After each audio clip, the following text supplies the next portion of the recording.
Before TikTok fame and Nepo babies, there were studio darlings who got famous with zero acting chops. They walked, they talked barely, and somehow they became stars. George O'Brien. He was handsome, tall, and had that silent-era charm. He landed a huge break in Sunrise, a song of two humans in 1927, now considered one of the greatest films ever made. But here's the catch. His acting didn't exactly shine. The role worked because it was mostly physical. He brooded, stared, and looked intense. No one asked for much else. When sound came in, the magic faded fast. O'Brien's voice wasn't the problem. It was his delivery. Critics called him stiff. Lines felt flat. He couldn't adapt to the new era where subtle voice work mattered more than silent-era looks. Studios kept him on for a while, mostly in westerns. He did okay in action scenes, but was forgettable everywhere else. Even his biggest fans admitted the camera loved him more than the script did. Eleanor Parker. She was called the woman of 1,000 faces, but most of those faces didn't show much feeling. She had range on paper, nun, convict, opera singer, but her acting often felt stiff and disconnected. She got major roles in films like Caged, 1950, and Interrupted Melody, 1955, both of which earned her Oscar nominations. But critics and audiences didn't always agree. Her performances were polished, even intense, but rarely moving. She hit her marks, but the emotion behind her words never fully landed. In Caged, her character's spiral into toughness looked dramatic, but the delivery stayed one note. In Interrupted Melody, she played a woman battling illness with barely a flicker of real struggle behind the eyes. Studios liked her because she looked great on screen and took direction well, but she didn't command scenes or leave a strong impression. She was respected, not loved. Zsa Gabor. She was a Hollywood name everyone knew, but not because of her acting. She was a socialite first, actress second, and celebrity always. With her thick Hungarian accent, big hair, and flashy gowns, she became more of a character than a performer. She starred in films like Moulin Rouge, 1952, and Queen of Outer Space, 1958. In both, her line delivery felt like parody. Critics called her performances stiff and unnatural. She often looked like she was playing herself, except less believable. She had charm, yes, but her acting rarely fit the tone of the story. Emotional scenes felt hollow. Comic moments fell flat. Directors often worked around her limitations by keeping her dialogue short and surrounding her with stronger performers. Off-screen, she became famous for her one-liners, marriages, 9 total, and legal run-ins. That kept her name in the press, even as her film career stalled. Buster Crabbe. Another Olympic swimmer turned movie star, Crabbe followed Johnny Weissmuller's path, minus the jungle and plus outer space. He won gold in 1932, and by 1933 Hollywood gave him a shot. His big break came with Flash Gordon in 1936. He looked the part, square jaw, slick hair, muscles that filled the screen. But the acting? Barely there. He delivered lines like he was reading off a cereal box. Emotions didn't change much, whether he was saving the universe or talking to a princess. The serials didn't demand Shakespeare, just action scenes, stunts, and a heroic pose or two. That's where Crabbe fit in. He played Buck Rogers in Tarzan 2, all with the same blank face and stiff posture. Kids loved the excitement. Studios didn't need him to emote, but behind the scenes, directors kept his lines short for a reason. He just couldn't sell them. Amy Van Doren. She was part of the studio system's blonde bombshell wave, pushed as a rival to Marilyn Monroe and Jane Mansfield. She had the curves, the pout, and the attitude. But the acting? That never really showed up.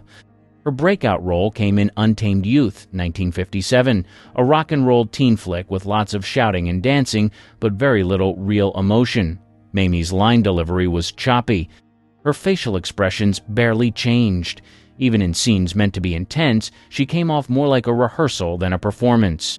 Critics called her flat. Co-stars often outshined her without trying. Still, the studios kept casting her in B-movies with titles like Sex Kittens, Go to College, and Teacher's Pet.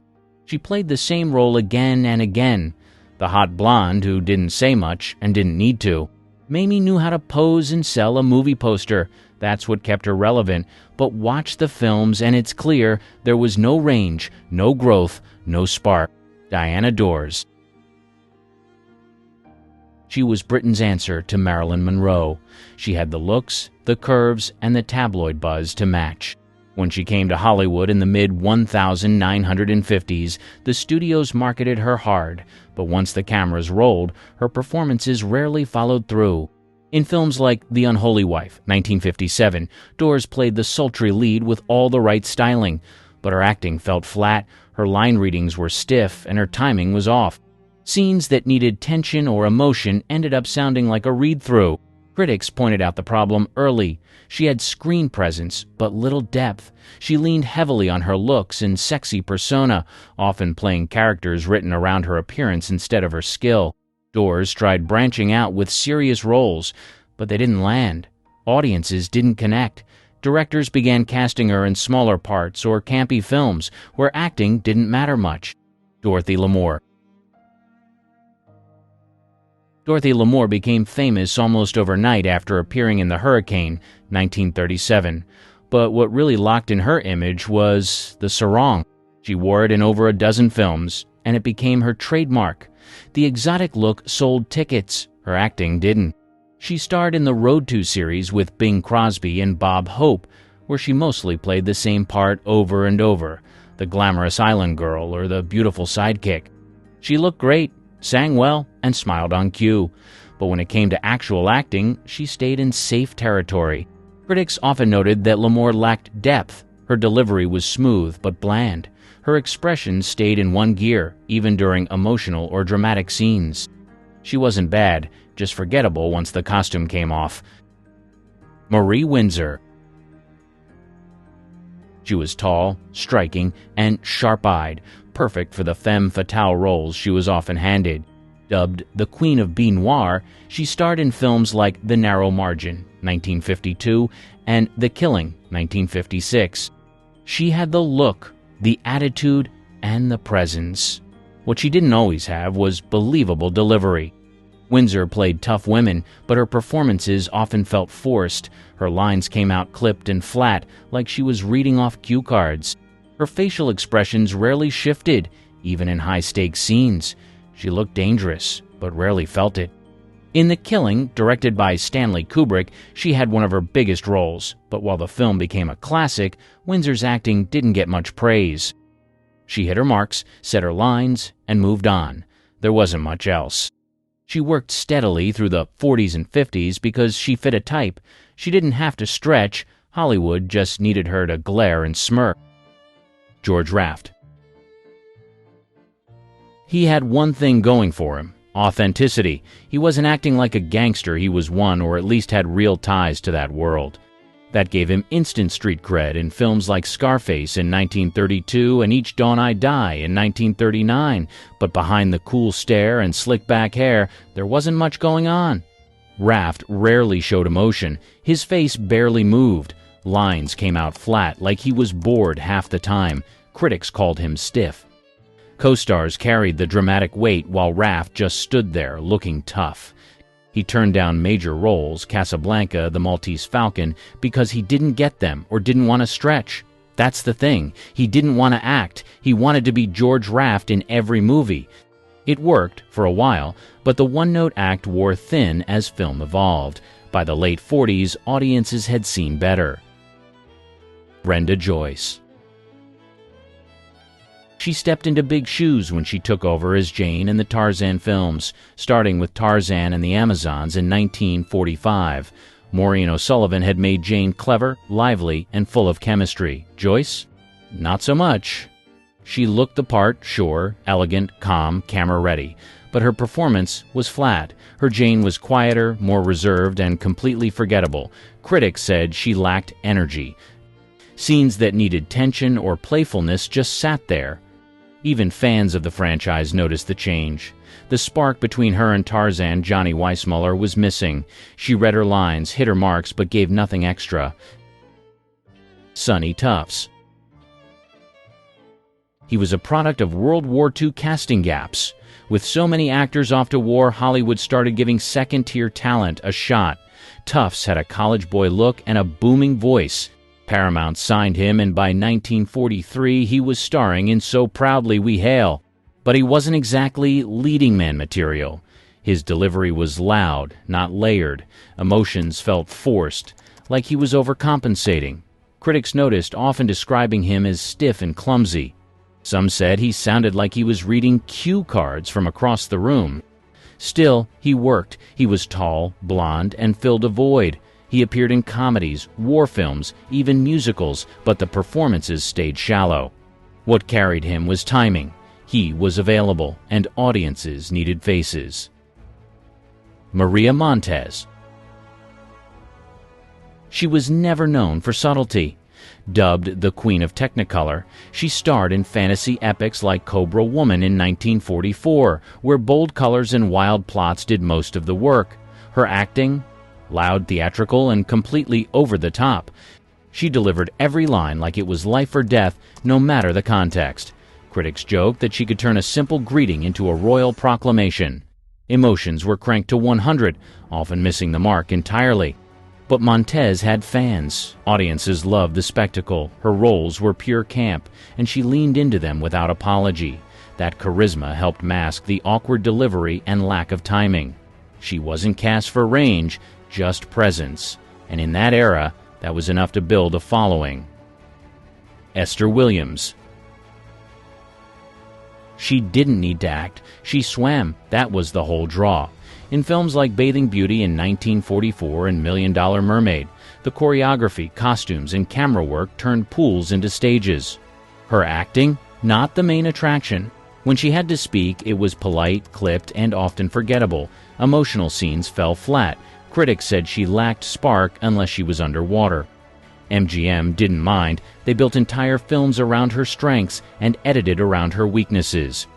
She never pretended to be a dramatic actress. She knew her brand, glamour, grace, and synchronized swimming. And it worked. Her films were box office hits. But ask anyone to quote a line, or remember a dramatic scene, and you'll get silence.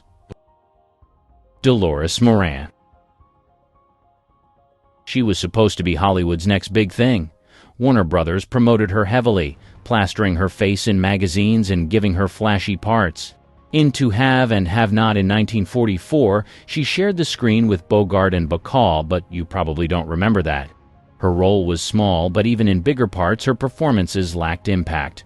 Her voice was polished, but her delivery felt forced. There was no real emotion, just a surface-level reading of the script.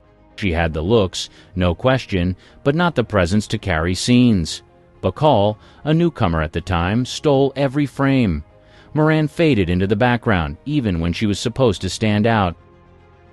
Tom Neal. His big moment came with Detour in 1945, a gritty, low-budget noir that later became a cult classic. The film worked, not because of his acting, but in spite of it. He played a down-on-his-luck drifter with a blank stare and flat tone. Critics called him dull and one-note, even in a role that needed desperation. What kept people interested was what happened off-screen. Neal had a tabloid-heavy personal life, including a violent love triangle and a career-ruining scandal. That drama overshadowed his lackluster acting and kept his name in the press. In interviews, he came off as moody and distracted. Directors said he was hard to direct. His screen presence wasn't bad. It just didn't move. No charm, no spark, no emotional range. Kathy Downs. She landed a dream role in My Darling Clementine in 1946, opposite Henry Fonda in one of the greatest westerns ever made. She played Clementine Carter, the emotional anchor of the film. But instead of lighting up the screen, she barely left a mark.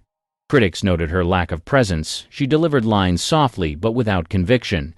Before TikTok fame and Nepo babies, there were studio darlings who got famous with zero acting chops. They walked, they talked barely, and somehow they became stars. George O'Brien. He was handsome, tall, and had that silent-era charm. He landed a huge break in Sunrise, A Song of Two Humans in 1927, now considered one of the greatest films ever made. But here's the catch. His acting didn't exactly shine. The role worked because it was mostly physical. He brooded, stared, and looked intense. No one asked for much else. When sound came in, the magic faded fast. O'Brien's voice wasn't the problem. It was his delivery. Critics called him stiff. Lines felt flat. He couldn't adapt to the new era where subtle voice work mattered more than silent era looks. Studios kept him on for a while, mostly in westerns. He did okay in action scenes, but was forgettable everywhere else. Even his biggest fans admitted the camera loved him more than the script did. Johnny Weissmuller. Before Hollywood, Weissmuller was already a legend. He won 5 Olympic gold medals for swimming. That's what got him noticed, not acting school, not stage work. MGM needed a jungle man for Tarzan the Ape Man in 1932. And Johnny fit the role like a loincloth. He barely spoke in the film, which worked in his favor. His body did the talking. He swung from vines, swam like a fish, and let out that iconic yell. But when he did talk, lines came out flat and slow. There was no emotion, no timing, just sounds hitting the air. Critics didn't care much. Audiences loved the physicality, and the studio pumped out more Tarzan films. He starred in 12 of them. No one expected range. They just wanted action. Outside of Tarzan, though, Weissmuller flopped. The charm didn't transfer. He wasn't built for complex roles, and it showed every time he had to speak more than a few words. L. Brendel. He made a whole career out of one bit. A fake Swedish accent. Born in Philadelphia, not Sweden, he found fame in vaudeville first. Then came film, and suddenly this made-up immigrant persona was everywhere. In Just Imagine in 1930, a strange sci-fi musical, he played the comic relief. He didn't act, really, he just did the voice. That was the joke. Over and over. Critics liked him at first. Audiences laughed. But it wore thin fast. His delivery was slow and awkward. Facial expressions didn't change much. Most of the comedy came from how he sounded, not what he said. There was no depth, no shift in character. Just one shtick stretched across a dozen movies. Studios kept casting him as funny foreign guy, and for a while it sold tickets. But by the mid-1930s, the bit got old. He didn't have range, and Hollywood moved on. Buster Crabbe. Another Olympic swimmer turned movie star, Crabbe followed Johnny Weissmuller's path, minus the jungle and plus outer space. He won gold in 1932, and by 1933, Hollywood gave him a shot. His big break came with Flash Gordon in 1936. He looked the part, square jaw, slick hair, muscles that filled the screen. But the acting? Barely there. He delivered lines like he was reading off a cereal box. Emotions didn't change much, whether he was saving the universe or talking to a princess. The serials didn't demand Shakespeare, just action scenes, stunts, and a heroic pose or two. That's where Crabbe fit in. He played Buck Rogers in Tarzan 2, all with the same blank face and stiff posture. Kids loved the excitement. Studios didn't need him to emote, but behind the scenes, directors kept his lines short for a reason. He just couldn't sell them. Gene Raymond. He had everything studios wanted: clean-cut charm, a smooth voice, and a polished look. He starred alongside heavyweights like Jean Harlow and Ginger Rogers in the early 30s. But watch him closely, and you'll see what critics saw. He just didn't hold the screen. In films like Sadie McKee in 1934, his performances felt flat. No edge, no tension. Co-stars brought life to scenes while Raymond simply recited lines. His acting wasn't awful. It just wasn't memorable. He lacked timing, and emotional depth was nowhere in sight. Back then, studios often picked looks over skill. Raymond kept getting roles, but the audience never really connected. Despite a long career, he never broke through. Even his most loyal fans struggled to name a standout performance. He was always the other guy next to the star. John Hall. He made his name in adventure films where scenery, swords, and shirtless scenes mattered more than acting. He starred in The Hurricane in 1937, a South Seas drama with big visuals and barely their dialogue. It worked because the script didn't ask much from him emotionally. He followed it up with Technicolor spectacles like Arabian Nights and Ali Baba and the 40 Thieves. The common thread? Hall looking heroic while delivering wooden lines. He had presence, sure, but when he spoke it felt stiff, like reading aloud for the first time. Directors liked him for roles that needed muscle and exotic appeal, not nuance.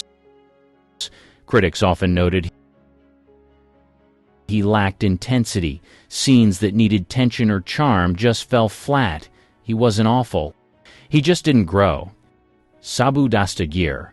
He was just a teenager when he shot to fame in Elephant Boy in 1937. British filmmakers saw him as the perfect noble savage for jungle adventures. He wasn't a trained actor. He was a stable boy in India discovered by a documentary team. Studios didn't care. His look and natural charm were enough.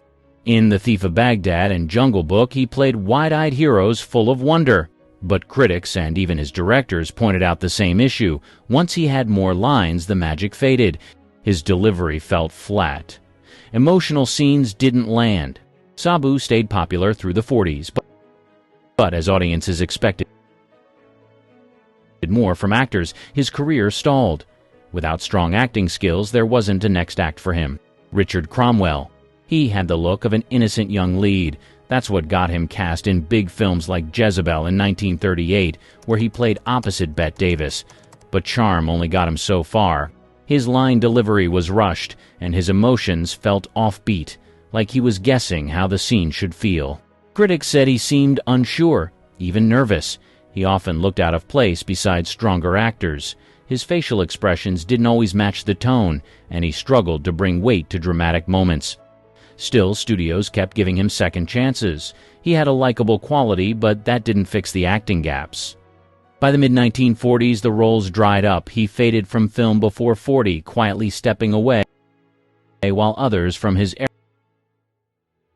era kept working. George Raft. He had one thing going for him: authenticity. He wasn't acting like a gangster. He was one, or at least had real ties to that world. That gave him instant street cred in films like Scarface in 1932 and Each Dawn I Die in 1939, but behind the cool stare and slick-back hair, there wasn't much going on. Raft rarely showed emotion. His face barely moved. Lines came out flat, like he was bored half the time. Critics called him stiff. Co-stars carried the dramatic weight while Raft just stood there, looking tough. He turned down major roles, Casablanca, The Maltese Falcon, because he didn't get them or didn't. What if I told you that one of television's most beloved sweethearts vanished without a trace? That the woman who once lit up millions of living rooms with a smile quietly stepped away from the spotlight, only to leave behind a trail of eerie silence, strange coincidences, and questions that still haven't been answered? This isn't just another forgotten celebrity story. This is about Lorie Saunders, the bright-eyed star of Petticoat Junction, who seemed to have it all, only to disappear so suddenly. It was like she'd never existed at all. No farewell tour, no final interview, just gone. The more you dig, the more you realize her end wasn't just quiet, it was chilling. And once you hear the facts, you'll never see Lorie Saunders the same way again. A Star is Born. Lorie Saunders wasn't always Lorie Saunders. She was actually born Linda Marie Hines on October 4, 1941 in Kansas City, Missouri. Pretty regular beginning, nothing flashy, no Hollywood connections, no silver spoon. Just a Midwestern girl who eventually made it big in a way few small-town kids ever do. Her family moved to Los Angeles when she was still young, which is where everything really started to shift for her. Now, Lorie was always into the arts. She loved performing, singing, dancing, acting, the whole deal. You could say she had that classic, born for the stage kind of vibe. She studied acting under the legendary Jeff Corey, a man who trained tons of famous faces, and that really set the foundation for her career. She wasn't just pretty. She was putting in the work early on, sharpening her skills in an industry that chews people up and spits them out if they're not ready. She started doing small stuff, little TV gigs, background parts, commercials, that kind of thing. Nothing major at first, but she was persistent. And then came the role that would change everything. Bobby Joe Bradley on Petticoat Junction. That's when she stopped being Linda Hines and became Lorie Saunders, literally. She changed her name around this time to stand out more in the industry, and it worked. The audience loved her. She stepped into the role in 1965, taking over from another actress, and totally made it her own. That role made her a household name. Overnight, she was this bright, charming face on American TV, playing the sweet, bookish daughter in a wholesome, light-hearted show that people just couldn't get enough of. And while the character might have seemed simple, Lorie had a way of giving Bobby Jo depth and warmth. That was her breakout moment, no question about it. From there, the doors of Hollywood cracked open just wide enough to let her in. The glory days. Getting the role of Bobby Jo Bradley wasn't just luck for Lorie Saunders, it was timing, preparation, and the ability to step into some pretty big shoes. You see, Petticoat Junction had already been on the air for a couple of seasons when the original Bobby Jo, played by Pat Waddell, left the show. That's when Lorie came in. She auditioned and nailed it. The producers needed someone who could bring a fresh energy to the character but still keep the vibe of the show intact. And Lorie had that charm, this mix of sweet and spirited that just clicked. Her version of Bobby Jo was less of the quiet bookworm and more bubbly and full of life. And fans embraced her pretty much immediately, which is no small feat when you're replacing someone beloved. Now, the chemistry between the three actresses who played the Bradley sisters, Lorie Saunders, Meredith McRae, who played Billy Jo, and Linda Kay Henning as Betty Jo, was part of what made the show so addictive. On screen, they felt like real sisters, teasing each other, supporting each other, getting into innocent mischief around the shady Rest Hotel. But what made it even better was that they genuinely got along off-screen, too. There was a real sense of camaraderie behind the scenes, which helped make their performances feel warm and believable. It wasn't all drama and ego like a lot of Hollywood sets, at least not between the girls. They had fun, and that fun translated into the final product. Petticoat Junction was a hit. It was part of that rural comedy wave alongside Green Acres and the Beverly Hillbillies, and people loved it. Lorie became a familiar face in millions of homes across America. She wasn't just playing a role, she became Bobby Jo in the eyes of the public. That's a blessing and a curse. The fame was huge. It brought her recognition, fan mail, and the kind of celebrity status that was hard to ignore. But it also boxed her in. Once the show ended, Hollywood couldn't seem to see her as anything but Bobby Jo. That kind of typecasting was brutal, especially in an industry that already had limited roles for women at the time. Behind the curtains. Behind the scenes, Lorie Saunders lived a life that was a lot quieter than the one most fans imagined. While she played bubbly, charming characters on screen, her personal life was grounded and, honestly, kind of refreshingly normal compared to most Hollywood stories. She married Bernard Sandler, a talent agent, and they stayed together for decades. No scandals, no dramatic tabloid headlines, just a stable marriage in an industry where that's practically unheard of. They also had 2 kids together and raised them outside the public eye, which Lorie seemed to prefer. She wasn't trying to turn her family into some Hollywood dynasty, she just wanted a real life, something solid and away from all the flashing lights. Even during the height of her fame, Lorie didn't come across as someone obsessed with being a celebrity.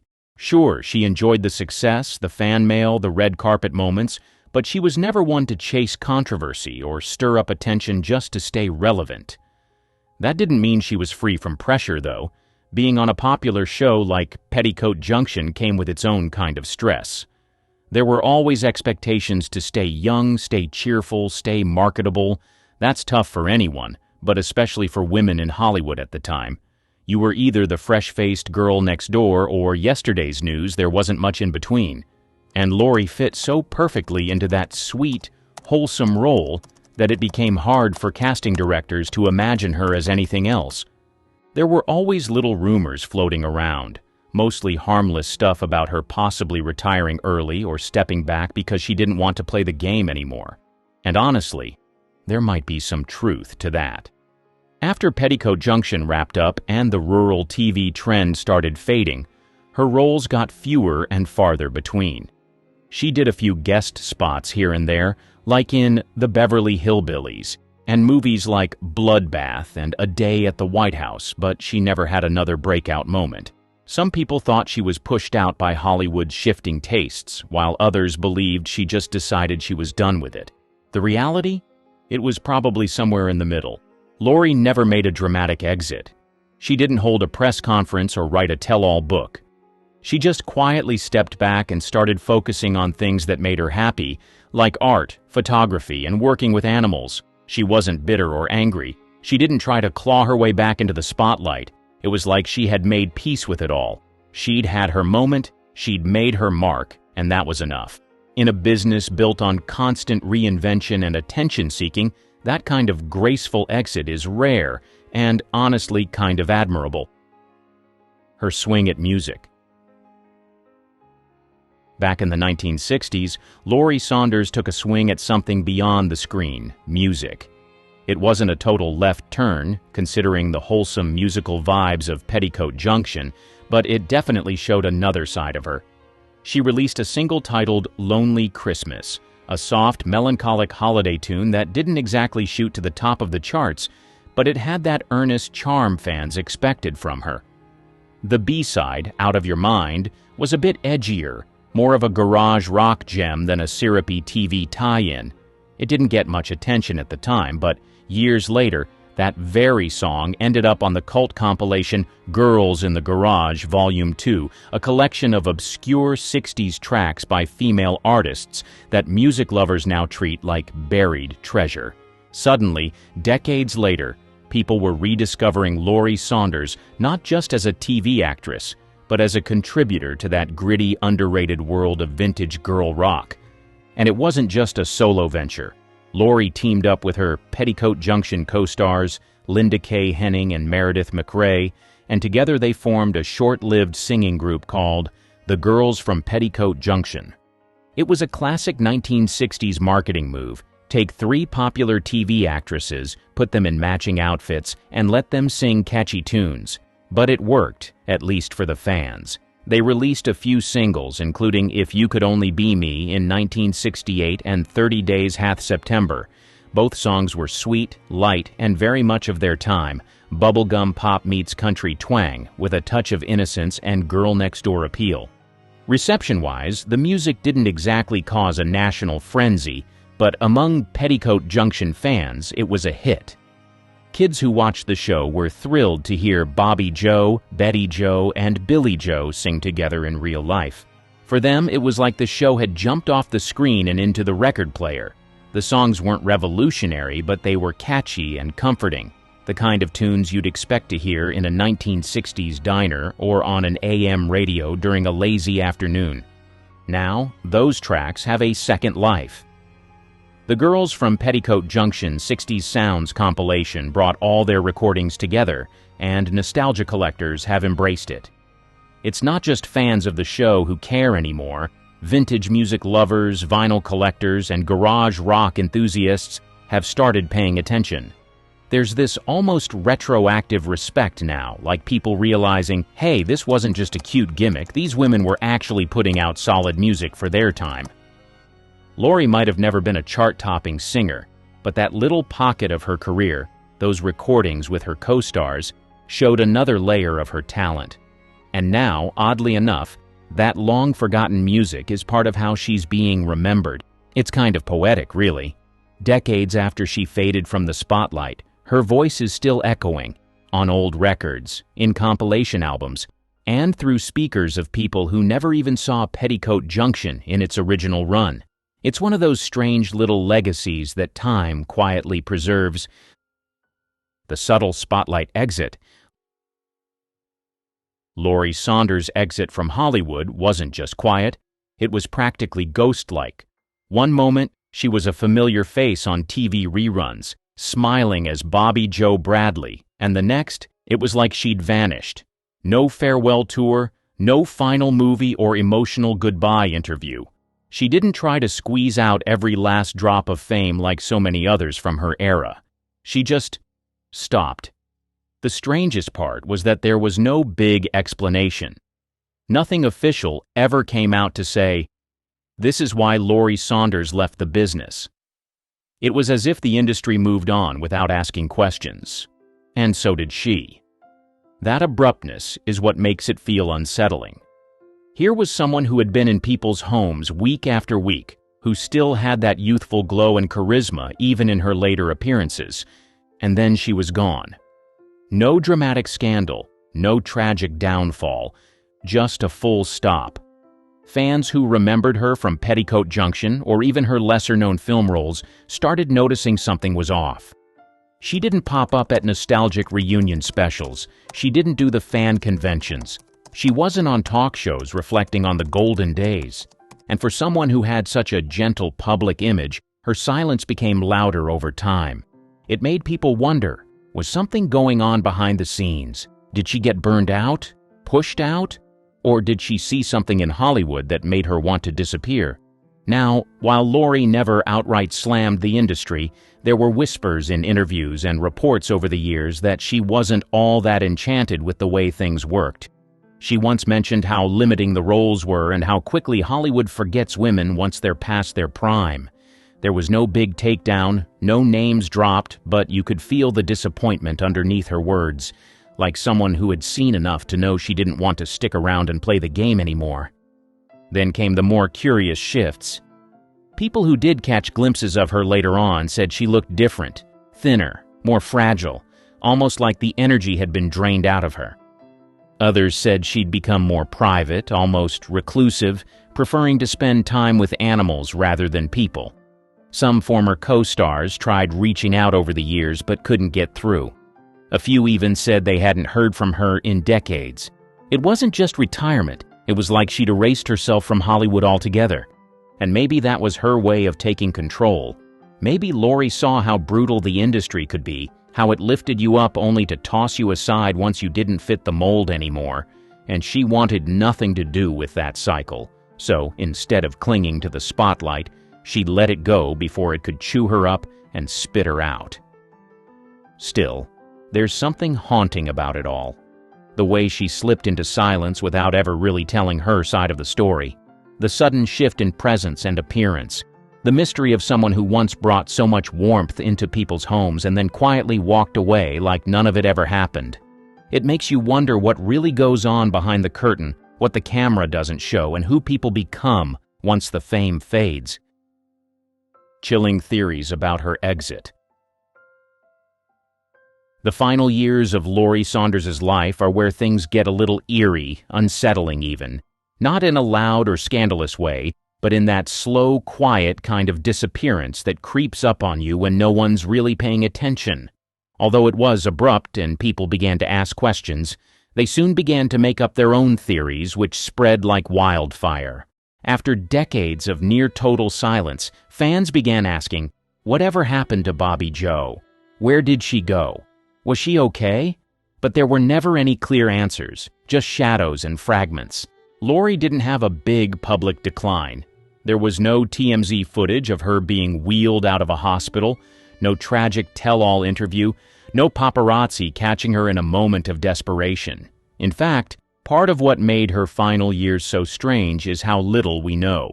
The physical and emotional details are hazy at best. There were whispers, of course, rumors that she'd lost a lot of weight, that her energy was gone, that she looked almost unrecognizable in the few rare sightings that made it to public eyes. But nothing confirmed. Nothing concrete. Friends, what few remained in contact, have said in passing that Lorie became more withdrawn as time went on. Some said she didn't return calls. Others admitted they hadn't seen her since the early 2000s. She reportedly spent most of her later life in a quiet, secluded home, surrounded by animals and artwork, far away from the cameras and lights that once defined her world. There were no public breakdowns, but there also wasn't much connection, just a slow, isolating fade. It's unclear if she struggled with any major illness, but people have speculated. The way she disappeared so completely, no interviews, no appearances, no social media, suggests either deep emotional burnout or something heavier like depression or cognitive decline. Again, no family member ever spoke publicly about it. If she was sick, it was kept tightly under wraps. If she was lonely, no one knew just how badly. That silence became its own kind of mystery. Some say she was forgotten by Hollywood. Others believe she wanted to be. But what really chills people is that Lorie seemed to vanish right when nostalgia for the golden TV era was booming. Her co-stars were doing interviews, reunions, fan conventions. Even actors with minor roles from that time found new attention and appreciation. Lorie, though, stayed hidden. She didn't even show up for retrospectives of Petticoat Junction. Not a quote, not a cameo, nothing. It's like she erased herself from the story entirely. However, fans did receive one clue about what happened to Lorie, and it's more concerning than you think. One of the last known photos of Lorie surfaced on a fan forum, a grainy shot taken at a grocery store years after anyone had seen her. The woman in the photo was frail, quiet, with big sunglasses and a blank stare. The person who took it said they recognized her by chance, couldn't believe their eyes, and when they said her name aloud, she looked up just long enough to nod, then walked away without a word. There's something deeply symbolic about that. A star who lit up the screen with warmth and sparkle, reduced in the end to a nameless face in a supermarket aisle, fading out of frame like a final scene no one remembered to shoot. No big farewell, no final curtain call, just stillness. Whether Lorie was running from something or simply choosing peace, we may never fully know. But there's a skin-crawling quiet to her ending. A Hollywood starlet who didn't crash and burn, but slowly dissolved into the background, leaving behind questions, memories, and a strange silence that still hasn't been broken. The memory of an icon. Even though Lorie Saunders disappeared from public view, her memory didn't vanish completely. Petticoat Junction wouldn't let that happen. The show still runs in reruns, tucked into the corners of nostalgia channels and late-night schedules, reminding people of a simpler, sunnier era. And every time an episode airs, Lorie's wide-eyed charm and gentle screen presence come back to life like a time capsule that refuses to close. She might not have become a massive household name like some of her contemporaries, but within the world of classic TV, she's iconic. Fans who grew up watching her as Bobby Joe never stopped loving her. They share old clips online, trade stories in forums, and post rare magazine covers from the 60s like precious relics. She's frozen in that golden time forever, young, graceful, smiling, and for a lot of people, that's how they choose to remember her. Not as the woman who vanished from the spotlight, but as the sweet middle Bradley sister who made people laugh and feel comforted. But the deeper you think about it, the more Lorie's story starts to say something much bigger, something uncomfortable. Her vanishing act wasn't just about one person's private decision. It taps into a recurring theme in Hollywood, especially for women. You can be beloved, talented, even successful, and still be tossed aside the moment your image no longer fits the fantasy. Lorie was typecast early, boxed into the role of the wholesome beauty, and when she tried to branch out, the doors weren't exactly open. Hollywood didn't know what to do with her beyond pretty and sweet, and when she got older, it seemed like the industry just shrugged and moved on. That kind of erasure isn't new. It happens all the time, especially to actresses from her generation. They light up the screen for a while, draw millions of fans, then quietly get written out of the story once they age or stop playing the game. And most of the time, no one asks where they went. That's what makes Lorie's story feel so haunting. It's not just about her. It's about all the others like her who vanish just as quietly. And maybe that's the final, chilling question her story leaves behind. What happens to the stars when the lights go out? Not just in a poetic sense, but literally when the scripts stop coming, the calls dry up, and the cameras stop rolling. Where do they go? Who remembers them? Does anyone reach out? Or do they fade into the silence, hoping someone might notice they're gone? Lorie Saunders is still remembered, but in that eerie, bittersweet way where her presence feels more like a ghost from TV's past than a real person walking among us. She's there in reruns, frozen in time, smiling through a black and white screen, but behind that smile, there's a quiet mystery that never quite gets answered. And here's the thing, what the public saw and who Lorie really was weren't exactly the same. On camera, she was this cheerful, radiant girl next door type. But in real life, she was more introspective. She loved painting, photography, animals, stuff that had nothing to do with TV. She wasn't chasing the spotlight 24/7. In fact, once the show ended and the roles started drying up, she didn't seem to fight too hard to stay in Hollywood's good graces. She didn't cause scenes or try to reinvent herself in a tabloid-worthy way. She just quietly faded out, which kind of added to the mystery later on. That duality, being adored by the public but misunderstood or overlooked by the industry, was a defining part of her story. Hollywood made her famous, but it never really let her grow. There is no telling what people are up to behind closed doors when no one is watching. But when it comes to the Hollywood stars on this list, there is no doubt that the golden age of Hollywood had its fair share of nastiness and pure lust. From being intimate with both men and women, to openly admitting seeking help from the nympho addiction, some of these stars knew they had a problem, but for others, they hid behind the veil of marriage. Regardless, they all had the same thing in common. They simply could not resist a good time in the sheets. Pamela Anderson. This amazing star has never been one to hold back when it comes to talking about her love life. Back in her younger days, she admitted in an interview that her libido was, in her words, uncontrollable. And honestly, it's not hard to see why people took notice. She wasn't just famous for her role on Baywatch, but also for her high-profile relationships with rock stars like Tommy Lee and Kid Rock. Even as she got older, Pamela didn't shy away from the subject. She embraced her image as a sensual symbol and kept things playful, sharing that she still enjoyed adding a little spice to her relationships. Her openness about physical intimacy and love has kept her in the spotlight as one of the most talked-about stars when it comes to libido. But here's the thing. Pamela's carefree and unapologetic attitude about her sexuality isn't just a phase or an act. It's been a core part of who she is from the start. She's never let society's expectations box her in, and that's probably why fans have always been so fascinated by her. Love her or not, you've got to admit, Pamela Anderson has always danced to the beat of her own drum. Vivien Leigh.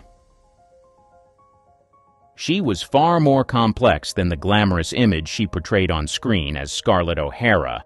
Beneath the surface of her dazzling career lay a life filled with personal struggles, heartbreak, and battles that would have overwhelmed many.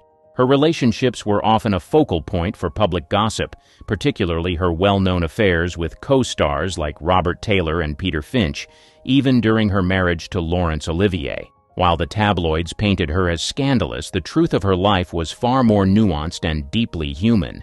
Vivien's real challenge wasn't the judgment of others. It was the battle within herself. She suffered from bipolar disorder, a condition that was poorly understood at the time. It led to extreme mood swings that impacted her relationships, career, and overall well-being. Her struggles became even more pronounced after a devastating miscarriage in 1945, an event that many believe intensified her emotional pain and left scars that never fully healed. Her health challenges didn't stop there. The book, Reframing Vivien Leigh, details how she suffered from illnesses throughout her life, which added another layer of difficulty to an already turbulent existence. These health issues, along with the rumors and speculation they stirred, created an image of a troubled star in the public eye. But behind the headlines was a woman fighting battles most would never understand. Despite it all, Vivien remained remarkably resilient. She continued to pour herself into her craft, delivering performances that captivated audiences and cemented her place in cinematic history. On stage and screen, she exuded a magnetic presence that few could match, even as she wrestled with her inner demons. Elizabeth Taylor. Her love life was always making headlines, and for good reason. She got married 8 times, to 7 different men, and didn't hold back when it came to following her heart. The press loved to slap labels on her, calling her everything from unpredictable to wild, especially when her romance with Richard Burton hit the scene. That relationship was Hollywood drama at its peak. Both Elizabeth and Richard were married to other people when their affair started, which only added fuel to the media frenzy. But their connection was undeniable, and their on-again, off-again romance became one of the most talked-about love stories of all time. They had fiery arguments, grand reunions, and moments so passionate they could have been straight out of one of their movies. The thing about Elizabeth, though, is she never apologized for living her life the way she wanted. She once said, "I don't regret anything I've ever done," and she meant it. She wasn't about to let public opinion dictate how she lived or who she loved. Elizabeth Taylor wasn't just a star, she was a force of nature. She loved deeply, made bold choices, and owned every moment of it. That's what made her unforgettable, not just her beauty or talent, but the way she lived life on her terms. Rita Hayworth. Her love life was just as adventurous as her Hollywood career. Known for her beauty and elegance, she had a magnetic charm that made her one of the most sought-after stars of her time. But Rita's personal life was as dramatic as any of her films, filled with passion, heartbreak, and headline-making romances. She was married 5 times, each relationship capturing public attention in its own way. Her second husband, Orson Welles, was a creative genius, best known for Citizen Kane. Together, they were seen as a power couple, blending Hollywood glamour with artistic brilliance. But their marriage was far from perfect, and like many of her relationships, it didn't last. Then came Prince Ali Khan, the dashing son of the Aga Khan. Their affair caused an international stir. Rita was already a massive star, and Ali was one of the most eligible bachelors in the world. When they got married, it seemed like a real-life fairy tale, the movie star and the prince. But even that storybook romance had its troubles. Their relationship was marked by intense highs and lows, and they eventually divorced. Rita wasn't just someone who fell in love. She dove headfirst into it, living with passion and following her heart wherever it led her. But that kind of intensity came with its challenges. She once said, "Every man I knew fell in love with Gilda and woke up with me," referring to her famous role in the movie Gilda. It was a bittersweet reflection on how people often saw her as the glamorous character on screen rather than the real woman behind it. Beyond the rumors and gossip, Rita Hayworth was a deeply human figure. She loved fiercely and openly, and she carried herself with grace even when things didn't work out. While her personal life was far from smooth, it's also what made her so relatable. Warren Beatty. While his career took off after the Golden Age, his romantic life was just as much a part of his legend as his acting. He was known for dating some of the biggest stars of the time, with his list of lovers reportedly numbering in the hundreds. Beatty didn't just have a few flings. He was deeply involved with many women, including major names like Natalie Wood, Julie Christie, and even Madonna in the 80s. His charm and looks kept him in the headlines, but it was his personality that really fueled the gossip. Beatty had a reputation for being confident and captivating, always able to win over whoever he set his sights on. His romantic relationships often became public spectacles, and he was rarely far from the tabloids. For years, he seemed to live in the spotlight, balancing his acting career with a relentless pursuit of romance. Despite his womanizing reputation, Beatty eventually settled down with actress Annette Bening, a move that surprised many who had grown used to his bachelor lifestyle. But even then, the stories of his past relationships continued to follow him, ensuring that his place in Hollywood history was as much about his personal life as it was about his films. Marlon Brando. Known not just for his incredible acting, but also for his wild, unpredictable love life. With his smoldering looks and undeniable talent, Brando quickly became a heartthrob, but his personal life was as intense as his performances on screen. He had numerous relationships with both men and women, making headlines for his openness and rebellious nature. Brando wasn't shy about his romantic interests, and over the years he fathered 11 children with different partners. His love life was as complicated and unpredictable as his roles, with many ups and downs.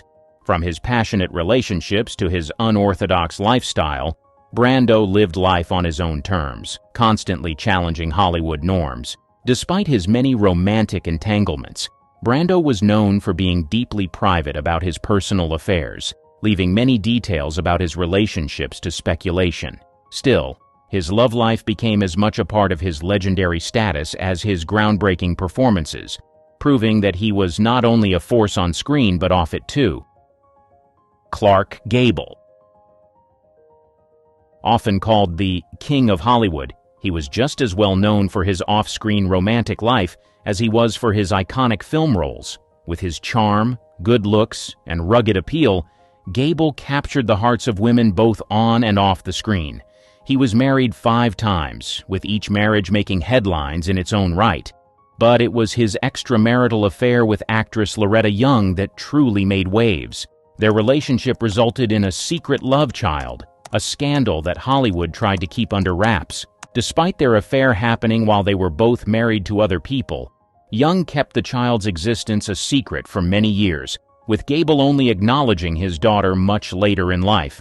This secret love affair and its fallout added a layer of complexity to Gable's otherwise polished public image. Gable's love life was often filled with drama, but it only added to the mystique of his public persona. His relationships were just as intense as his famous roles, and the stories behind them became as much a part of his life as the films that made him a legend. Zsa Zsa Gabor. A lot of people will go to great lengths to hide who they really are, especially when the rest of the world around them will not accept it. But not Zsa Zsa Gabor. This woman was bold, fearless, and unapologetic about her free-spirited lifestyle. With a personal life that kept the tabloids buzzing and known for her 9 marriages, she certainly wasn't shy about her love life. Each of her marriages seemed to be more high-profile than the last, and her relationships were often just as public. But it wasn't just her marriages that had people talking. Her flirtatious personality and quick wit made her one of Hollywood's most charming and talked-about stars. Gabor loved the attention, and she knew how to work the spotlight. Her reputation as a woman who was always in search of love and excitement was solidified by the countless rumored affairs and passionate relationships she had over the years. Zsa Zsa made no apologies for the way she lived her life, and she leaned into her role as a woman who refused to follow society's rules. Much like many other actresses of her time, Gabor was labeled by the public as a nymphomaniac, a term that reflected society's discomfort with women who openly expressed their desires. But in many ways, she and others like her were challenging the strict and often unfair expectations placed on women during Hollywood's golden age. They weren't just breaking hearts, they were breaking down barriers, showing that women could have control over their love lives and reject the conventional norms that were expected of them. Robert Mitchum. If there were ever a male version of Gabor, this would be him, just like her. Robert wasn't too keen on listening to what other people thought about him, and he lived his life regardless. He was the ultimate tough guy on screen, known for his gritty roles in noir films and westerns. But off-screen, his life was just as intense. Mitchum didn't just play bad boys, he lived like one too. He had a rebellious streak that made him a bit of a Hollywood maverick, and his personal life was filled with rumors of numerous affairs. Even though Mitchum was married for decades to his wife, Dorothy, his extramarital relationships were widely talked about. His rugged charm and laid-back attitude made him irresistible, and Hollywood couldn't help but be fascinated by his romantic entanglements. Mitchum didn't care much for the spotlight, but his love life added to the mystique of his public persona, with whispers about his love affairs and escapades never far from the tabloids. In a time when many actors tried to keep their personal lives under wraps, Mitchum's rebellious nature meant he was never one to follow the rules, whether in his roles or his relationships. His ability to balance a high-profile career with a secretive love life only made him more intriguing to the public, further cementing his legacy as one of Hollywood's most complicated and charismatic stars. Marilyn Monroe. We all know Monroe, don't we? So many things have been associated with her name: beauty, style, talent. But today, we will talk about her more intimate nature. She was Hollywood's ultimate bombshell, right? But her life off-screen was far from perfect. The media loved to paint her as a nymphomaniac because of her string of high-profile relationships, like her marriages to Joe DiMaggio and Arthur Miller. And of course, there were the infamous rumors about her affairs with President John F. Kennedy and his brother Robert. All of that gossip made her love life a constant headline. But what the public didn't really see was how much deeper her struggles went. Marilyn wasn't just looking for love. She was emotionally vulnerable, craving acceptance, and battling inner demons that nobody really understood. Her tragic demise at just 36 in 1962 left more questions than answers about who she truly was. Marilyn might have been this glamorous, larger-than-life figure on screen, but in real life, she was one of Hollywood's most misunderstood stars. Her story is filled with mystery, and even today she remains an iconic figure, both admired and misjudged. Angelina Jolie. With a face that can turn heads and eyes that make you freeze in your boots, Angelina Jolie certainly has earned her place on this list. Her marriage to Billy Bob Thornton was the stuff of legend. Remember when they wore vials of each other's blood around their necks? It was a relationship that constantly made headlines, especially since they were so open about their love life, often discussing it in interviews. Jolie's relationships have always sparked a lot of attention, largely because of her undeniable chemistry with her partners.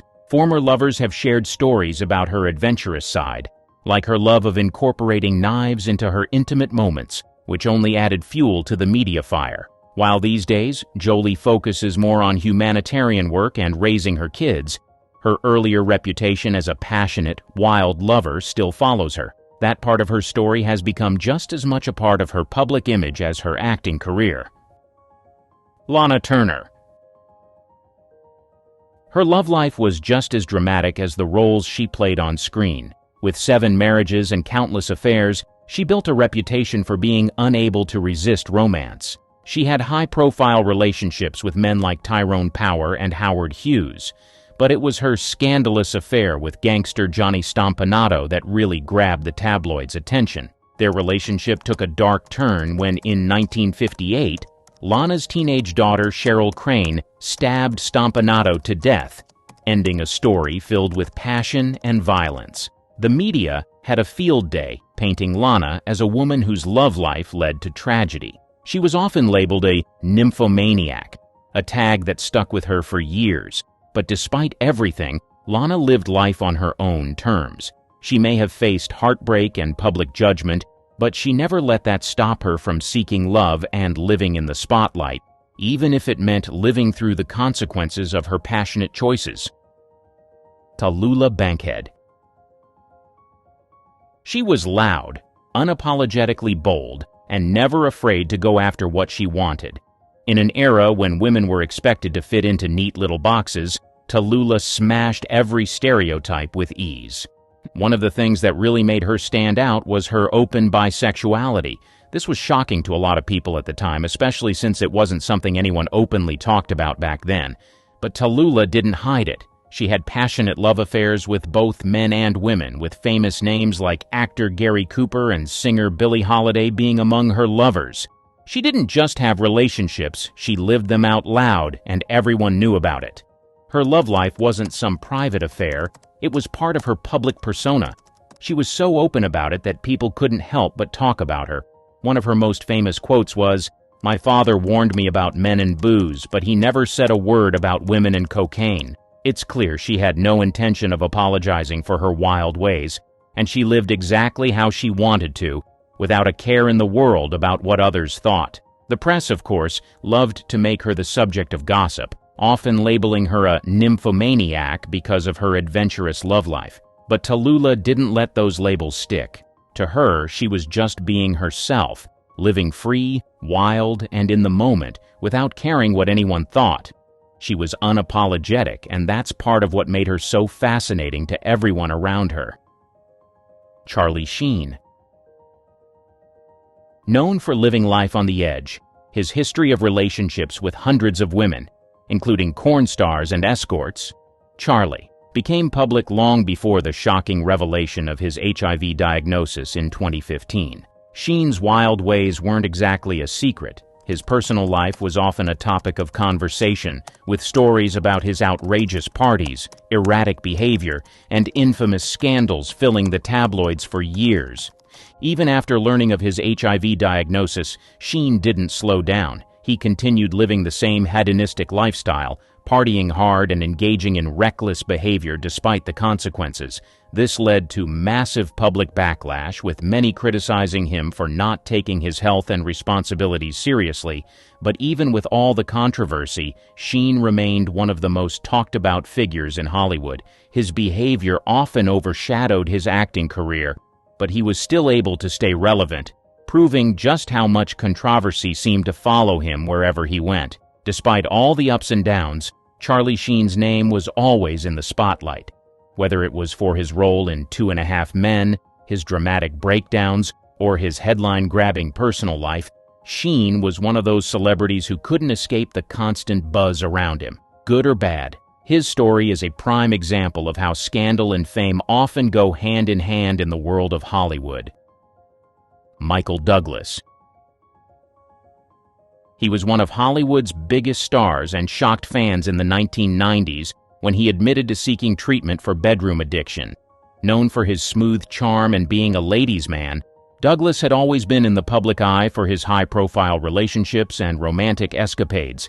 His first marriage ended in part because of his infidelity, and the tabloids were filled with stories about his flings. It seemed like his personal life was just as dramatic as his Hollywood career. But over time, Douglas opened up about his struggles. In the 1990s, he revealed that his issues went beyond just the thrill of being with women. It was more complex than that. He admitted that his addiction was just a part of a bigger picture of personal challenges he was facing, and he made the brave decision to seek help. This was a side of Douglas fans had never really seen, and it showed a more vulnerable, honest side of the actor. Through all of this, Douglas found stability in his marriage to actress Catherine Zeta-Jones. She stood by him through thick and thin, including some of the toughest moments in his life. When he was diagnosed with throat cancer, it was Catherine's support that helped him fight through it. Their relationship proved to be a rock for him, and it gave him a foundation he hadn't had before. Despite the public struggles and battles, Michael Douglas didn't let those define him. His career continued to thrive, with him taking on major roles and continuing to cement his place as a Hollywood icon. It was clear that while his personal battles had been tough, they didn't overshadow his talent or his legacy in the entertainment world. He became an example of someone who could overcome their demons and still come out on top, proving that everyone has their challenges, but it doesn't have to define who you are or what you do. Susan Dey seemed to have it all: fame, beauty, and a starring role in one of America's most beloved TV families. But what if this fond memory of yours was the nightmare of Susan Dey herself? What if the one movie that you love so much was the beginning of the end for her joy and laughter? The start of stardom. Susan Dey's story feels like a classic Hollywood script: a young girl with dreams, a stroke of luck, and a sudden thrust into the spotlight. Born in Illinois in 1952, Susan grew up in a pretty normal, middle-class family. Her father was a newspaper editor, which might explain her quiet love for books and words, and her mother was a nurse. But life wasn't all sunshine and rainbows for Susan. Her mother passed away when she was just 8 years old, a loss that undoubtedly shaped her early years. It's hard to imagine how a child processes that kind of tragedy, but Susan managed to navigate it, showing a quiet resilience even then. As she grew up, Susan blossomed into a striking young woman, tall and graceful, with a kind of natural beauty that photographers adored. It wasn't long before modeling agencies noticed her. By her teenage years, Susan was modeling for magazines, and while it might have seemed glamorous, the world of modeling had its own challenges. At the time, Susan was incredibly shy. Imagine being a teenager still figuring yourself out. Suddenly, you are in front of cameras. They tell you to smile, pose, and project confidence. It wasn't easy, but she managed to pull it off, and her modeling career started to gain traction. Then something unexpected happened. In 1970, the opportunity of a lifetime came knocking. Although Susan probably didn't realize it at the time, she was just 17 when she was cast as Laurie Partridge in The Partridge Family, a role that would change her life forever. She had no prior acting experience, none. But there was something about her presence, that quiet charm and wholesome look, that made her perfect for the part. It's said that when she landed the role, she hadn't even heard of Shirley Jones. who would play her on-screen mother, or David Cassidy, the show's teen heartthrob and her on-screen brother. Imagine being a teenager and stepping into the whirlwind that was The Partridge Family. The show wasn't just a hit, it was a phenomenon. Almost overnight, Susan went from being an ordinary teenager to a household name. People couldn't get enough of the Partridge Clan, and Lorie, with her cool demeanor and timeless beauty, became a fan favorite. But sudden fame can be a double-edged sword. Susan found herself under a spotlight she hadn't prepared for. The world expected her to be the perfect girl next door, like Lorie Partridge. But Susan was just a young woman trying to find herself. It's hard to overstate how much pressure that kind of fame puts on a person. Susan had to juggle the demands of being on a hit TV show with the normal struggles of growing up. She later admitted that she was painfully self-conscious during those years. She struggled with her body image, and the pressures of being constantly in the public eye only made things worse. But through it all, Susan remained professional and dedicated to her work. Even though she was just a teenager, she carried herself with a maturity beyond her years, impressing her co-stars and audiences alike. Looking back, her entry into Hollywood feels almost accidental, like fate had something special planned for her. But as her story unfolds, it becomes clear that her early fame and success brought new challenges. They would test her in ways she never imagined. Life in the spotlight. After The Partridge Family came to an end in 1974, Susan Dey faced a challenge that so many young actors encounter: breaking free from the role that had made her famous. For 4 seasons, she had been Lorie Partridge, the epitome of the perfect girl next door. Audiences loved her for it, but in Hollywood, that kind of typecasting can be a double-edged sword. While Lorie Partridge had made Susan a star, it also threatened to define her career forever, and she was determined not to let that happen. Susan began seeking roles that would show a different side of her, something far removed from Lorie's wholesome image. Susan Dey seemed to have it all: fame, beauty, and a starring role in one of America's most beloved TV families. But what if this fond memory of yours was the nightmare of Susan Dey herself? What if the one movie that you love so much was the beginning of the end for her joy and laughter, the start of stardom? Susan Dey's story feels like a classic Hollywood script: a young girl with dreams, a stroke of luck, and a sudden thrust into the spotlight. Born in Illinois in 1952, Susan grew up in a pretty normal, middle-class family. Her father was a newspaper editor, which might explain her quiet love for books and words, and her mother was a nurse. But life wasn't all sunshine and rainbows for Susan. Her mother passed away when she was just 8 years old, a loss that undoubtedly shaped her early years. It's hard to imagine how a child processes that kind of tragedy, but Susan managed to navigate it, showing a quiet resilience even then. As she grew up, Susan blossomed into a striking young woman, tall and graceful, with a kind of natural beauty that photographers adored. It wasn't long before modeling agencies noticed her. By her teenage years, Susan was modeling for magazines, and while it might have seemed glamorous, the world of modeling had its own challenges. At the time, Susan was incredibly shy. Imagine being a teenager still figuring yourself out. Suddenly, you are in front of cameras. They tell you to smile, pose, and project confidence. It wasn't easy, but she managed to pull it off, and her modeling career started to gain traction. Then something unexpected happened. In 1970, the opportunity of a lifetime came knocking. Although Susan probably didn't realize it at the time, she was just 17 when she was cast as Lorie Partridge in The Partridge Family, a role that would change her life forever.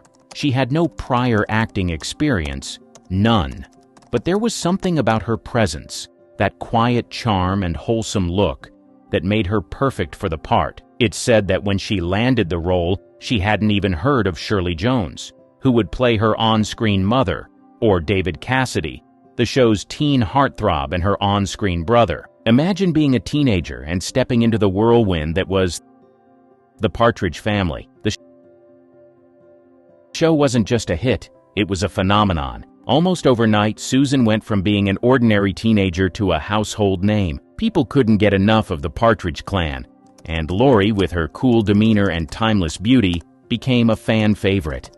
But sudden fame can be a double-edged sword. Susan found herself under a spotlight she hadn't prepared for. The world expected her to be the perfect girl next door like Lorie Partridge, but Susan was just a young woman trying to find herself. It's hard to overstate how much pressure that kind of fame puts on a person. Susan had to juggle the demands of being on a hit TV show with the normal struggles of growing up. She later admitted that she was painfully self-conscious during those years. She struggled with her body image, and the pressures of being constantly in the public eye only made things worse. But through it all, Susan remained professional and dedicated to her work. Even though she was just a teenager, she carried herself with a maturity beyond her years, impressing her co-stars and audiences alike. Looking back, her entry into Hollywood feels almost accidental, like fate had something special planned for her. But as her story unfolds, it becomes clear that her early fame and success brought new challenges. They would test her in ways she never imagined. Life in the spotlight. After the Partridge family came to an end in 1974, Susan Dey faced a challenge that so many young actors encounter: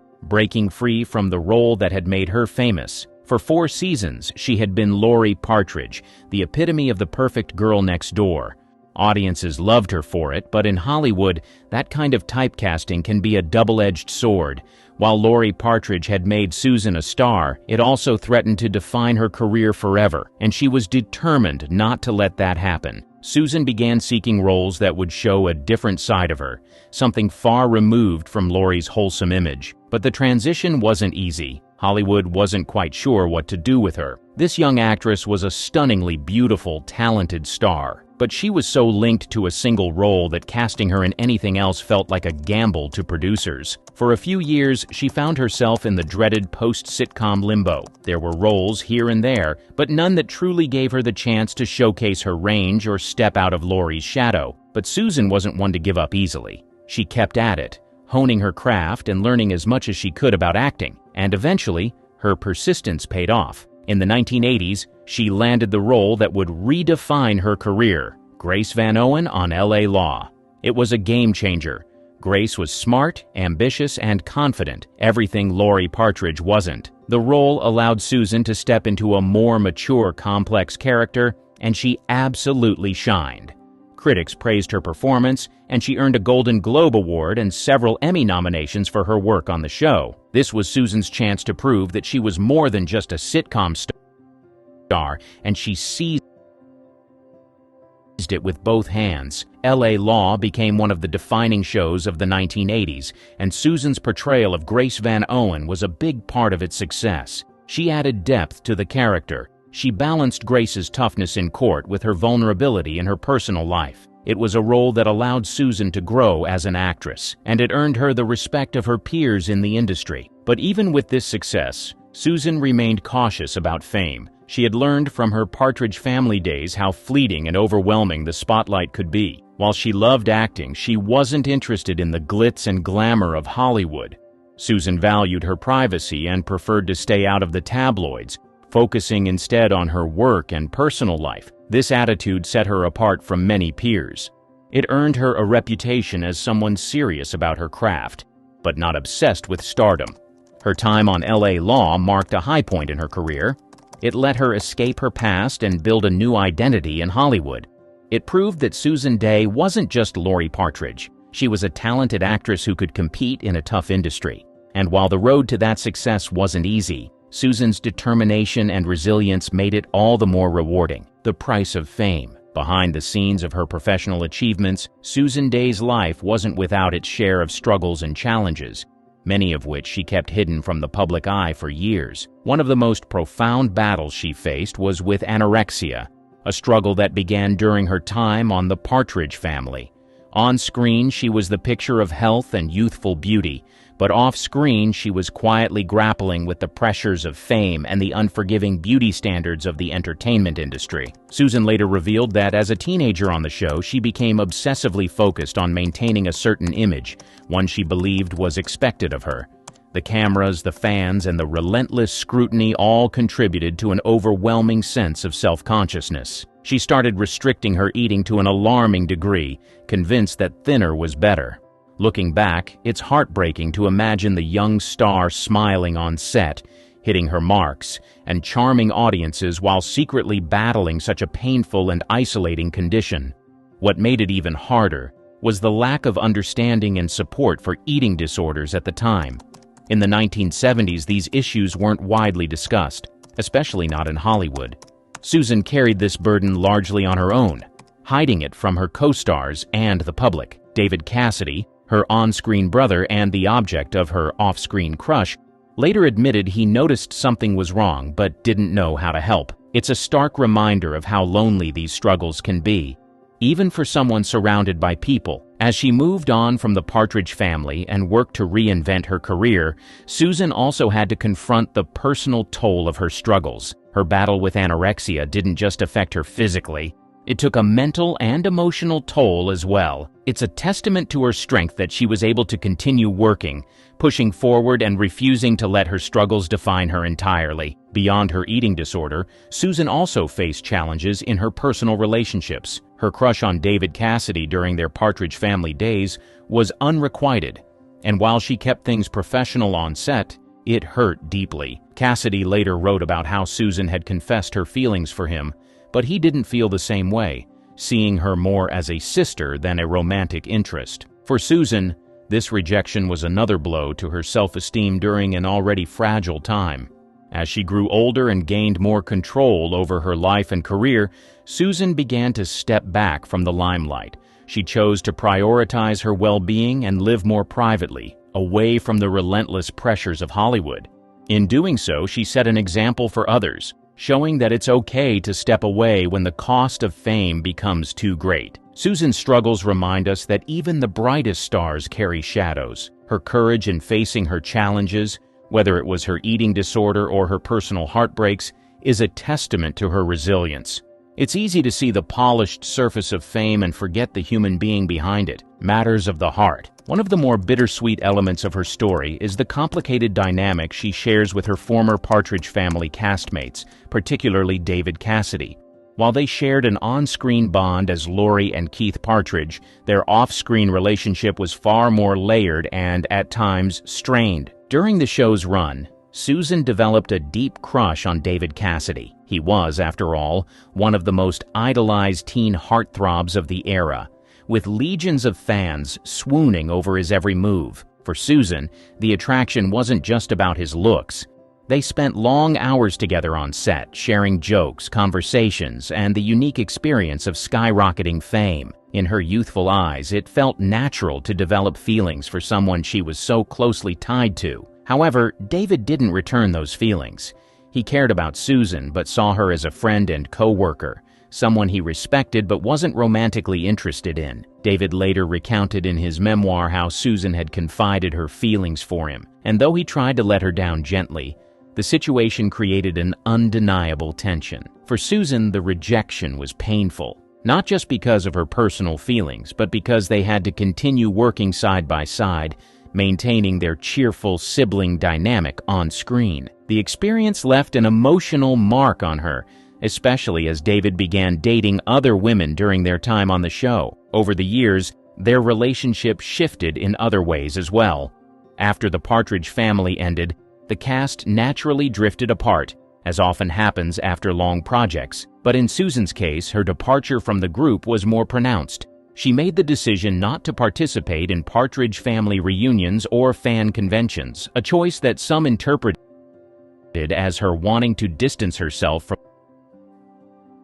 the role of Lorie Partridge altogether. For Susan, it wasn't necessarily about rejecting her past, but rather about moving forward and focusing on new opportunities in her career and personal life. David, on the other hand, embraced the Partridge family legacy, frequently performing the show's songs and engaging with its devoted fan base. Their differing attitudes toward the show created a noticeable rift, and while they were never openly hostile to each other, there was a sense of distance that lingered. David later expressed disappointment over Susan's reluctance to stay connected with the cast, admitting that he wished things had turned out differently between them. For Susan, it seemed like an emotional balancing act.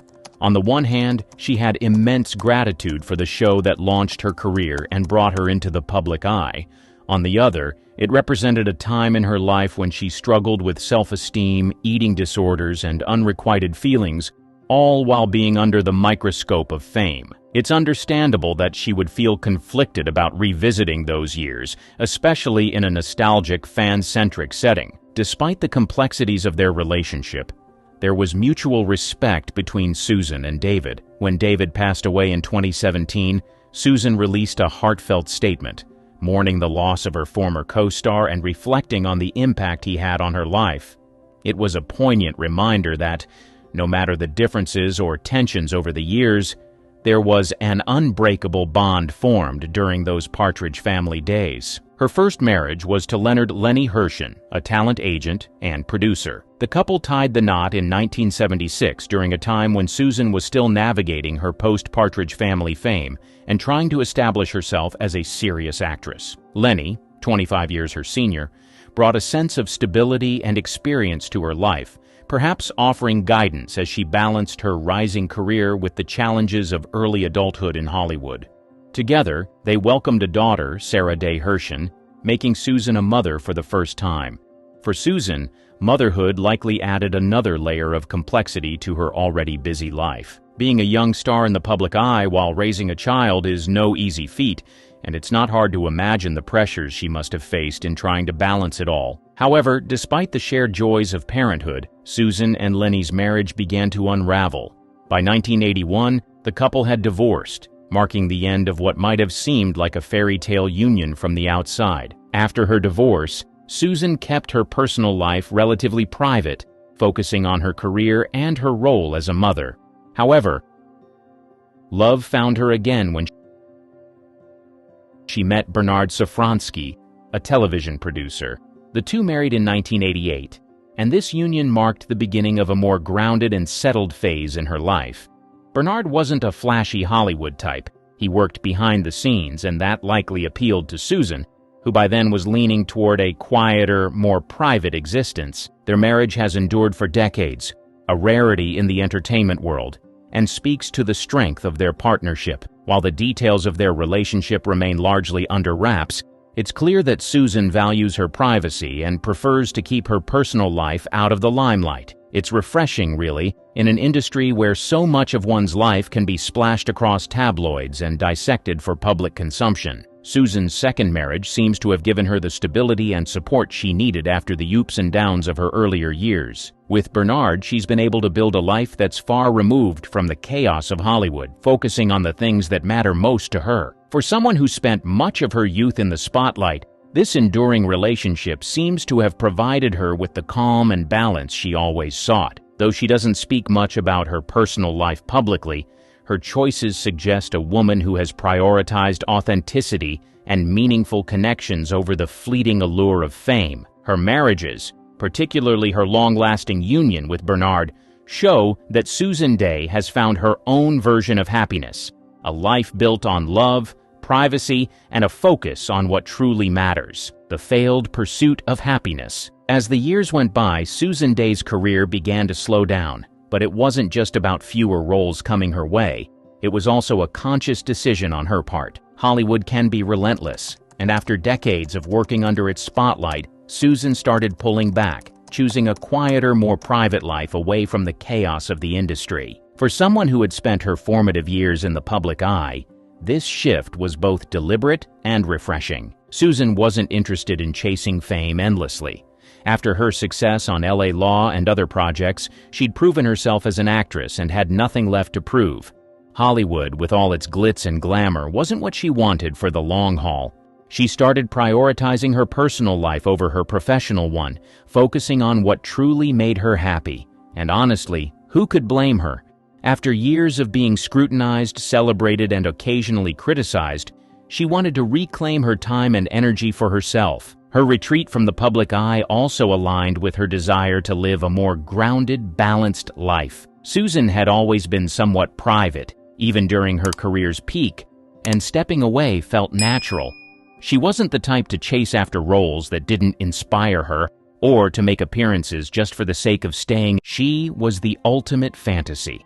The smoldering eyes, the hourglass curves, the presence that could bring a man to his knees.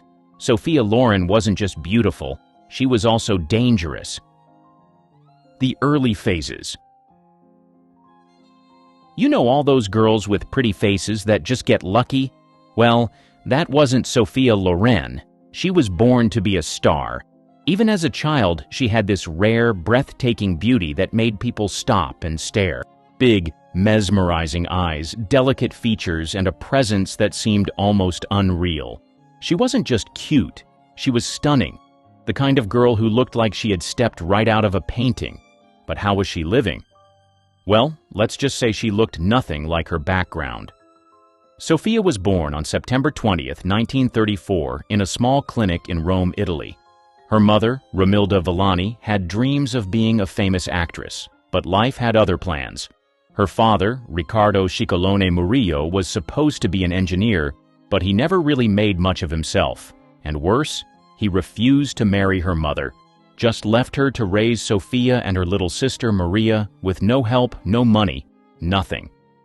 It's hard to believe that someone as breathtaking as Sophia could grow up struggling, but that was her reality. She and her mother moved to Pozzuoli near Naples, living with her grandmother in a cramped, chaotic home. They barely had enough to get by. But even in poverty, her beauty stood out. People in the town used to whisper about the little girl with the striking eyes and perfect features. Some even called her the most beautiful girl they had ever seen. Her father, though? He wasn't interested. Sophia only met him 3 times in her life, once when she was 5, then at 17, and finally on his deathbed. She later said she forgave him, but that kind of abandonment? It leaves a mark. Even her sister, Maria, wasn't officially recognized by him. And here's the part that would make you cry. When Sophia became famous, she paid him just so Maria could legally have his last name. Imagine that. She also had 2 half-brothers from her father's side, but they were never really part of her life. It was just Sophia, Maria, and their mother, doing whatever they could to survive. But even then, people knew Sophia was special. That face, that presence. She was born to be something bigger. And soon enough, the whole world would know it too. The Beauty Princess. By the time Sophia Loren was 15, her beauty was undeniable. She was already turning heads everywhere she went, so it was only natural that she'd enter a beauty pageant. Competing under the name Sophia Lazzaro, she stepped onto the stage of the 1950 Miss Italia contest, representing the Lazio region as candidate number Dusra. She competed her heart out, and when it was all said and done, she didn't take home the grand title. That went to Anna Maria Bugliari, but she didn't leave empty-handed either. She won Miss Elegance, a title that felt almost tailor-made for her. Sure, the judges saw plenty of beautiful girls that night, but there was something about Sophia that set her apart. It wasn't just her face, it was the way she carried herself, the confidence, the allure, the presence. Even at 15, she had the kind of magnetism that couldn't be taught. That moment was just the beginning. Sophia may not have won Miss Italia, but let's be real, none of the other contestants would go on to have her career. Little did anyone know that not only will this little girl be known for her wit and talent, but her beauty will transcend her and write her name in the sands of time. And as far as beauty pageantry was concerned, decades later in 2001, she returned to the pageant as the president of the jury, now a living legend sitting in the judge's seat. And in 2010, she was the one placing the crown on the winner's head. Full circle. The little girl from Pozzuoli, the one who grew up in poverty, the one whose beauty had once been overlooked by the father who abandoned her. She had become the standard of beauty. The world may not have known it back in 1950, but that pageant had just witnessed the rise of a woman who would define glamour for generations. From another world. Sophia Loren didn't just come from a different country. She came from a different world. You see, Hollywood had its symbols of men's desires. But let's face it, as far as American actresses were concerned, they still had to play by a certain set of rules. They could be hot, but not too hot. They could tease, but not cross the line. But in European cinema, where Sophia came from, it was a totally different story. Over there, sensuality wasn't something to be ashamed of. It was celebrated, embraced, expected. And Sophia came up in an industry where beauty and desire weren't just accessories to a character, they were the character. Before Hollywood tried to polish her into an international star, Sophia was already making waves in Italy. She was far from some innocent small-town girl who got discovered and transformed by a studio. She had already built a name for herself in a film industry that didn't shy away from raw sensuality. And let's just say, some of her early roles would have never made it past the American censors. Take Two Nights with Cleopatra in 1954, Sophia played the Egyptian queen, but even if the title sounds like some historical epic film, it was a lot more than that. It was a sultry, steamy film that barely bothered with accuracy and instead leaned all the way into seduction. She slinked around in revealing costumes, played scenes dripping with innuendo, and exuded a confidence that went far beyond anything American actresses were allowed to do at the time. It wasn't just the character that was seductive, it was her. Then there was The River Girl in 1955. In this film, she played a wild, untamed woman living by the water, always drenched, always smoldering, always tempting the men around her. For her, this wasn't just a role, it was her playing herself. The Italian directors knew this, so they didn't try to tone her down or fit her into a prim and proper mold. They let her be sensual, let her be commanding, let her take over the screen in ways that made even Hollywood's biggest bombshells look tame in comparison. And then there was Scandal in Sorrento in 1955, where she spent half the movie in a wet dress, making Marcello Mastroianni lose his mind with desire. These weren't films where censors implied, they practically dared the audience. And so with a star like Sophia before her Hollywood arrival, it is easy to see that she may as well have been from another world. When Hollywood finally got its hands on Sophia, they had a choice: try to tame her or let her be what she was. They opted for a mix. They gave her glamorous roles, dressed her in high fashion, and played up her elegance. But even in her most sophisticated performances, there was always that underlying fire, that rawness that no American studio could fully erase. That was the scandal factor, the thing that made her different from Monroe, from Mansfield, from Taylor. Sophia came from a place where sex appeal wasn't a performance. It was just part of who she was, and Hollywood, for all its rules, couldn't hide it. Wild and untamed. Sophia Loren was no doubt a great beauty to behold, but she was also more than that. She was the kind of woman who made men weak in the knees just by walking into a room. She had this raw, natural appeal that went beyond her looks, though those alone were enough to stop traffic. It was the way she carried herself, the confidence, the fire in her eyes, the way she spoke with that deep, sultry voice. She wasn't trying to be sexy, she just was. Back in the 50s and 60s, Hollywood loved its bombshells, but there was something different about Sophia. Marilyn Monroe had the playful, breathy innocence. Jane Mansfield was all about exaggerated curves and over-the-top flirtation. But Sophia? She had this earthy, almost dangerous kind of sensuality. She wasn't just eye candy, she was a woman who looked like she knew things that could drive a man crazy. Of course, in public, she played the part of the classy European actress. She was always elegant, always poised, always just the right amount of mysterious. But behind the scenes, the rumors painted a very different picture. People whispered about her love affairs, her appetite for passion, and how no man could ever seem to truly tame her. Hollywood executives were obsessed with her. They knew she was gold on screen, but off screen, she was unpredictable. She wasn't like the other actresses who played by the rules, smiled for the cameras, and did what they were told. Sophia had a mind of her own. Directors wanted to mold her, control her, shape her into whatever they thought an American audience wanted, but she wasn't having any of it. She was passionate, stubborn, and fiercely independent. Men fell at her feet, but she never seemed to be the one chasing them. It was always the other way around, and that's what made her even more desirable. Hollywood liked to think it could own its stars, but Sophia Loren, she belonged to no one. Men at her feet. Sophia Loren was the kind of woman men didn't just want, they needed her. She had this magnetic pull, like a flame that powerful men couldn't resist flying straight into. And once they got too close, they either burned up or got completely lost in her. And speaking of getting burned, Carlo Ponti was one of the first men to play with her fire and get burned.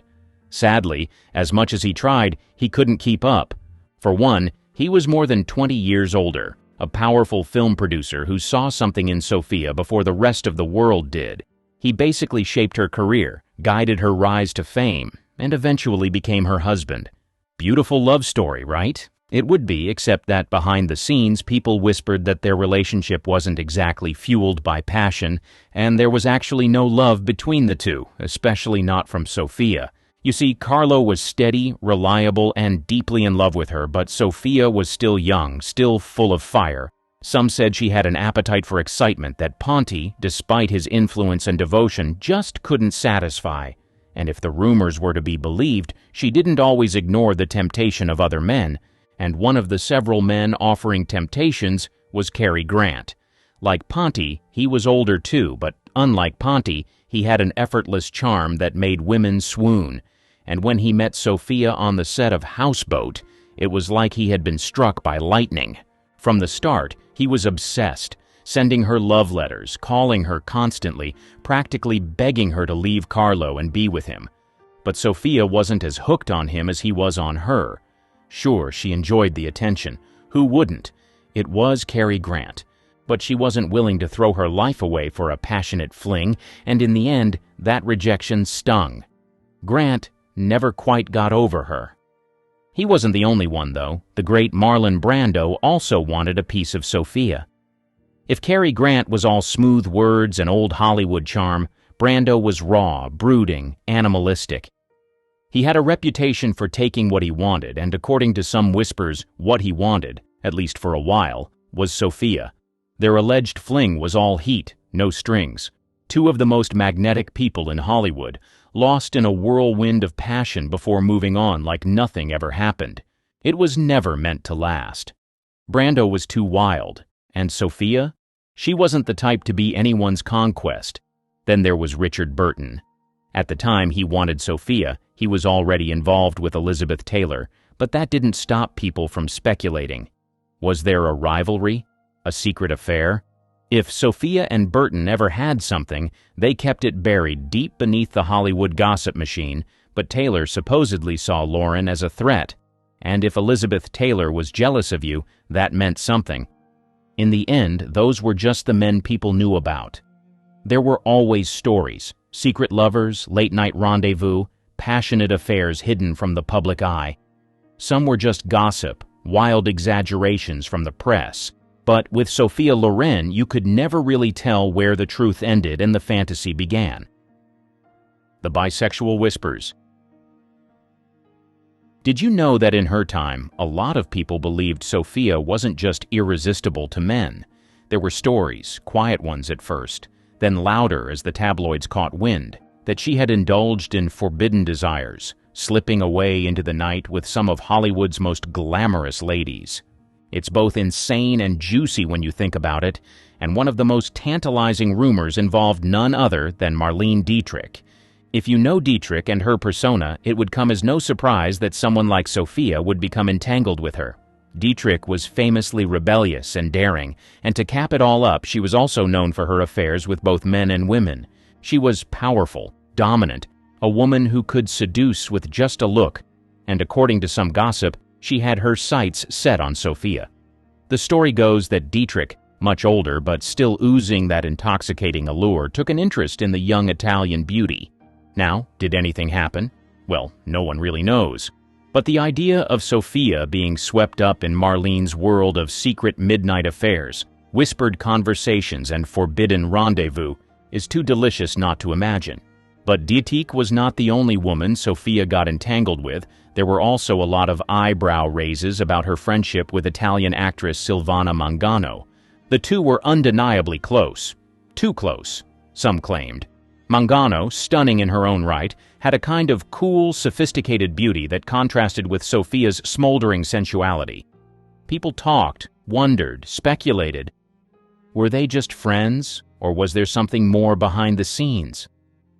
Hollywood had seen plenty of close friendships that were anything but, and some believed Sophia and Silvana shared something deeper, something hidden from the cameras.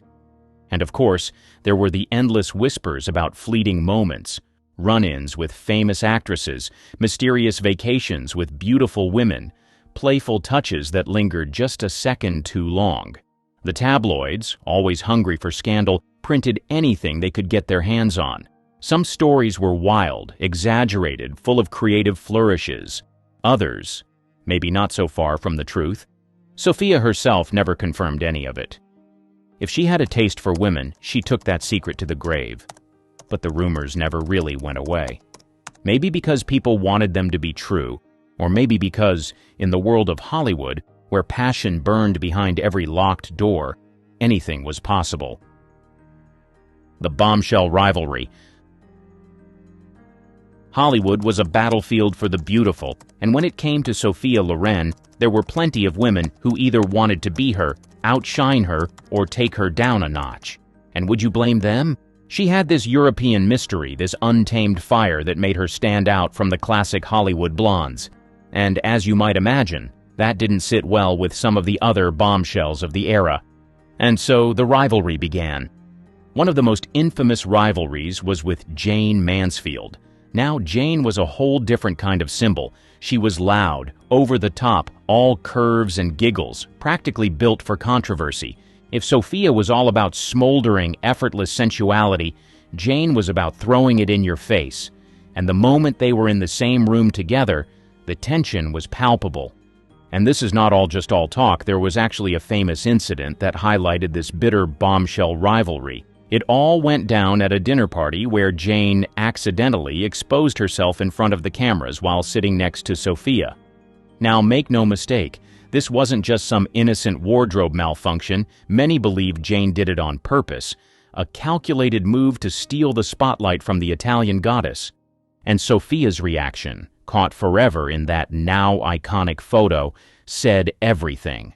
Her glare, her pursed lips. It was the look of a woman who knew she was being challenged. Some even claimed Sophia played it cool in public, but behind closed doors, she was furious. Jane was trying to one-up her, and Sophia didn't like being upstaged. Well, as dramatic as that was, Marilyn Monroe is another bombshell that allegedly hated Sophia's guts.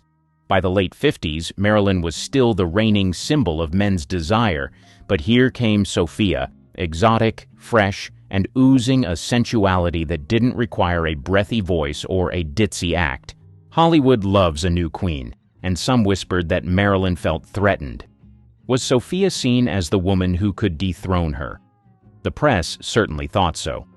Now, there were no public feuds between them, but in an industry where power was measured by the number of heads you turned, there was definitely an unspoken competition. Sophia was younger, had a different kind of appeal, and didn't have the same personal struggles that Marilyn battled behind the scenes. As Marilyn's career began to waver, some say Sophia's rise made it even harder for her to hold on to her title as the ultimate fantasy woman. But what happens when two bombshells clash over a man? Well, this is exactly what went down between Sophia and Elizabeth Taylor. If Sophia had a rival who could match her in pure star power, it was Liz. Elizabeth was stunning, fiery, and just as confident in her ability to make men fall at her feet. The gossip magazines loved to pit them against each other, especially when it came to men. Richard Burton was one of the biggest points of speculation. He was wild, charismatic, and irresistible in that rough, dangerous way. Elizabeth had him, but was Sophia ever in the picture? Some rumors suggested Burton had a wandering eye and that he and Sophia had a flirtation, or maybe more. Whether it was true or not, Elizabeth supposedly wasn't a fan of Sophia, and if Liz didn't like you, you knew it. Hollywood thrived on competition, and when it came to beauty, seduction, and star power, Sophia wasn't just playing the game, she was winning. And if that meant stepping over a few other bombshells along the way, so be it. Nympho or free spirit? So here's the real question. Was Sophia Loren really this insatiable seductress, or was she just a woman who refused to be boxed in? What do you really think? We do know that Hollywood loves its labels. If a man is charming and has a string of lovers, he's a ladies' man. If a woman does the same, she's a nympho, a man-eater, a femme fatale. And Sophia. She was constantly caught in that trap. Her beauty was so overwhelming, her presence so magnetic, that people assumed she had to be this wild, untamed creature behind closed doors. But the truth? Well, it's a little more complicated. Yes, there were whispers about her so-called insatiable appetite, about how men fell at her feet, about how she was supposedly impossible to resist. But then, on the other hand, she had a rock-solid, decades-long marriage to Carlo Ponti. They weren't some Hollywood disaster couple burning out in a storm of scandals and affairs. They lasted. That's not exactly the behavior of a woman who couldn't be satisfied. So where did all the rumors come from? A lot of it was just classic Hollywood myth-making. The media saw this stunning, curvy Italian goddess and needed to turn her into a larger-than-life fantasy.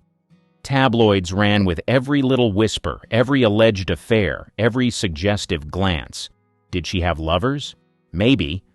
But was she the ravenous, uncontrollable seductress that people painted her as? That's a different story. At the end of the day, maybe she wasn't a nympho at all. Maybe she was just a woman who knew what she wanted, who didn't let society's rules dictate how she lived, who embraced her beauty and power without shame. And for some people, especially in the rigid, male-dominated world of old Hollywood, that was scandalous enough. One thing is true, the stars of the Golden Age knew how to have a good time. They were known for hosting some of the most famous parties of the era, with some of the top people in society in attendance. You could be sure to see all kinds of things at such parties, from overflowing booze to vices. While all of these are normal at parties, some of these Golden Age parties went too far, and even made it into the news because of how scandalous they were. From the rumored orgies at Jane Mansfield's mansion to Fatty Arbuckle's deadly party, these 10 scandalous parties that took place in the Golden Age still shock people to this day. The Roaring Twenties Party. In the mid-1950s, America's power couple, Eddie Fisher and Debbie Reynolds, decided to host a party in their backyard. But this was not just any party. It was one that got people talking for a while. A good number of Hollywood couples threw parties in their homes during the Golden Age, but Eddie Fisher and Debbie Reynolds' 1955 party was said to be unforgettable. At the time, Eddie Fisher was known for his smooth and romantic chart-topping hits, while Debbie Reynolds, who was clearly smitten by the singer, was making waves as an actress. They both were at the peak of their careers in the 50s, and they were determined to keep working towards their goals. But every now and then, the couple loved to unwind and have fun by partying. Achieving such great things and getting famous in their 20s left them feeling fulfilled, and what better way to celebrate than to organize a party-themed Roaring Twenties? They wanted to enjoy their youth along with friends, and that was exactly what they did. They decided to transform their garage into a playroom as they set out to host one of the most exclusive parties in town. They invited some young stars like Tab Hunter, the poster boy for Teenage Dreams, and Leon Tyre, the charming actor. When the party began, everything seemed innocent, and the atmosphere was electric with the promise of a night to remember. But soon enough, it became obvious that this was not a regular party. It was a party where seemingly innocent young stars came ready to unleash their wild side. The party gave them permission to shed their public personas and reveal a wild side hidden from the prying eyes of the paparazzi. It was said that the party was not one for innocent eyes, as subtle glances turned into lingering touches, and the stars allegedly consumed all kinds of substances. From the pictures that circulated after the party, one could see that they all let loose and partied with reckless abandon. Most of the stars there were busy exploring their raw, untamed passion, and no one was left out of the fun. Only the people who attended the party truly know what happened that night, but rumors circulated that it was a bit too wild. No one expected it to turn out that way, especially because Debbie Reynolds and Eddie were known to have a wholesome image. MGM's Dark 1937 Party. The MGM's Grand Party in 1937 was an event that a lot of people enjoyed, but for one actress, Patricia Douglas, it turned into a night she desperately wanted to erase. According to reports, The party was organized in Los Angeles in honor of MGM's top salesman. There were already rumors about the strange things that the top men in the studio did behind closed doors, but not many people knew the extent of it. Before the party began, the studio brought the salesman in by train from different parts of the country, and it looked like it was going to be the most glamorous party of the year. The event was extravagant, with star-studded meet and greets, marching bands to lead the way, and even a fleet of motorcycle cops providing a grand entrance. There was a private rail car, brimming with promise, booze, and lively conversations. To commence the ceremony, which was to take place at the famous Ambassador Hotel, MGM's Louis B. Mayer stepped on stage and gave a speech. But it was after the ceremony that the convention's grandeur took a dark twist. The centerpiece was a lavish party with the comedic brilliance of Laurel and Hardy and the mesmerizing Dandridge sisters. And there was an open bar, ensuring that spirits were as high as the Hollywood Hills. Yet, amid all the dazzle, Patricia Douglas, a dancer and movie extra, found herself in a nightmarish situation. She was one of 120 young women told they were destined for an on-location film shoot that evening. However, once they arrived, they realized they were trapped in an event with a sinister underbelly. It was said that the party was not a normal party, but a stag party. Several strange acts were rumored to have taken place on that night, but one of the most shocking was what happened to the young actress Patricia Douglas. As the night wore on, Douglas, amid the glitz and glamour, was allegedly targeted by a drunken salesman who not only forced her to consume alcohol, but also took alleged advantage of her. Never in her lifetime would she have thought that someone would do such a thing to her. She was devastated and shocked, but Patricia was not one to stay silent. She raised her voice and spoke out about what happened to her. She explained every detail, hoping to get justice. Unfortunately, the court was not exactly in her favor, not because she was lying, but because MGM allegedly made the story disappear. MGM didn't want the world to know that one of their best salesmen took advantage of an underage girl at a party they organized. This kind of scandal would have tarnished the image of the studio forever, so they used their influence to make the scandal disappear. Jayne Mansfield's Wild Mansion Party. Mansfield was a Hollywood star who defined the word wild. She was known for her fearless embrace of sensuality and glamour. Her figure-hugging outfits, her trademark blonde bombshell hair, and her smile were the weapons in her arsenal. She made sure the cameras loved her, and they sure did. But the wildness didn't stop at her looks. Jayne was a party animal, and her Hollywood Hills mansion was the backdrop for some of the wildest soirees that ever graced the hills. If you want to have an idea of what her parties looked like, picture a mansion in the Hollywood Hills with the stars twinkling overhead and the poolside lit up like a movie set. This was the setting for one of Jayne Mansfield's notorious house parties, a place where the word excess took on a whole new meaning. Excessive drinking, late-night revelry, and perhaps more were part of the package. There are rumors that these soirees weren't just about clinking glasses and polite chit-chat. The night would often take on a more uninhibited vibe, with guests participating in some, let's say, risque activities. There were rumors that her guests got involved in orgies during these parties. Some people even said she taped these acts for her guests. Yet it wasn't just about the parties. Jayne Mansfield was also known for her infamous affairs with some of the biggest names of the time, including Robert Kennedy and his brother John F. Kennedy. And it's safe to say that both Kennedys seemed to have a thing for the blonde bombshell. What happened behind the closed doors of Jayne Mansfield's house remains veiled in the allure of an era when stars lived larger than life. The Las Vegas Wild Party. Although the stars of old Hollywood partied a lot, these parties were mostly private and exclusive. Most times, only the stars in attendance witnessed firsthand what really happened in these parties. However, some of these parties made it to the tabloids because of the rumors that circulated about them. One of these parties was a 1950 Las Vegas party that played host to Montgomery Clift and an array of luminaries. On this particular night, a lavish party was about to unfold within the hallowed walls of a nightclub. The club was said to have imported several Hollywood stars for the party, which started off as a banquet. As the clock struck midnight, a parade of Hollywood's most illustrious names descended upon the club. Among the stars, the charismatic Daisy Arnaz, the enchanting Lucille Ball, and the alluring Marlene Dietrich took center stage. The party started with a fancy dinner, but as the hours ticked by, things got wild. Photographs captured by the flashbulbs of the era's paparazzi showed a glimpse of the spectacle unfolding behind the club's closed doors. Rows of champagne glasses glistened in the dimly lit room, and laughter and chatter filled the air. But it was what remained hidden from those photos that ignited the most scandalous rumors. While it looked like the party was a casual get-together, these Hollywood stars wanted to do more than just meeting and sipping champagne. They wanted to let loose and do things that they would never be caught doing in public. Behind the scenes, there was a lot going on. Rumors started to spread about this party. People said there was lots of drinking and even some drug use. Even the stars that were known to be reserved and laid back unleashed another side. The club made room for these Hollywood stars to do whatever they wanted. There were no restrictions, but they did all these with the understanding that whatever happens in Vegas stays in Vegas.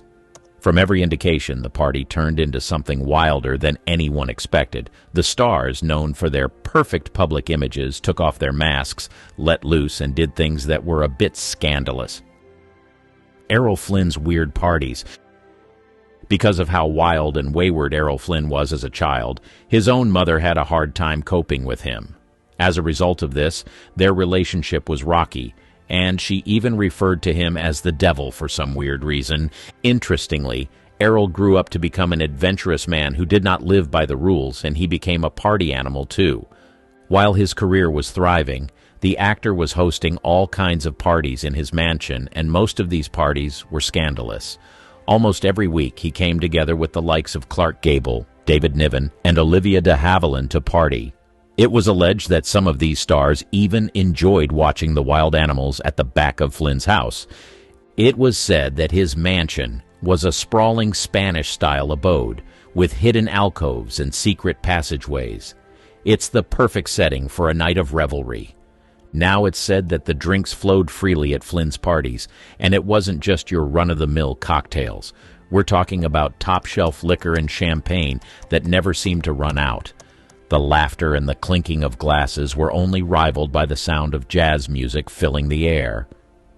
As the night went on, the parties took on a life of their own. Flynn, known for his charm and charisma, was at the center of it all, regaling guests with stories of his adventures. But it wasn't just about conversation. His parties were rumored to have been wild, with guests dancing with abandon and whispers of romantic escapades in hidden corners of the mansion. But it was said that most of the guests who attended his parties preferred not to talk about what happened behind closed doors. It was almost like he turned his house into a place where his co-stars came and did wild things they wouldn't dare to do on camera. Hedda Hopper's unforgettable birthday bash. You've probably heard of some wild Hollywood parties, but this one was next level. Hedda Hopper was a prominent American gossip columnist and actress known for her influential role in the world of Hollywood journalism. The star-studded guest list read the likes of Judy Garland and Clark Gable, two icons in their own right, walking through the door.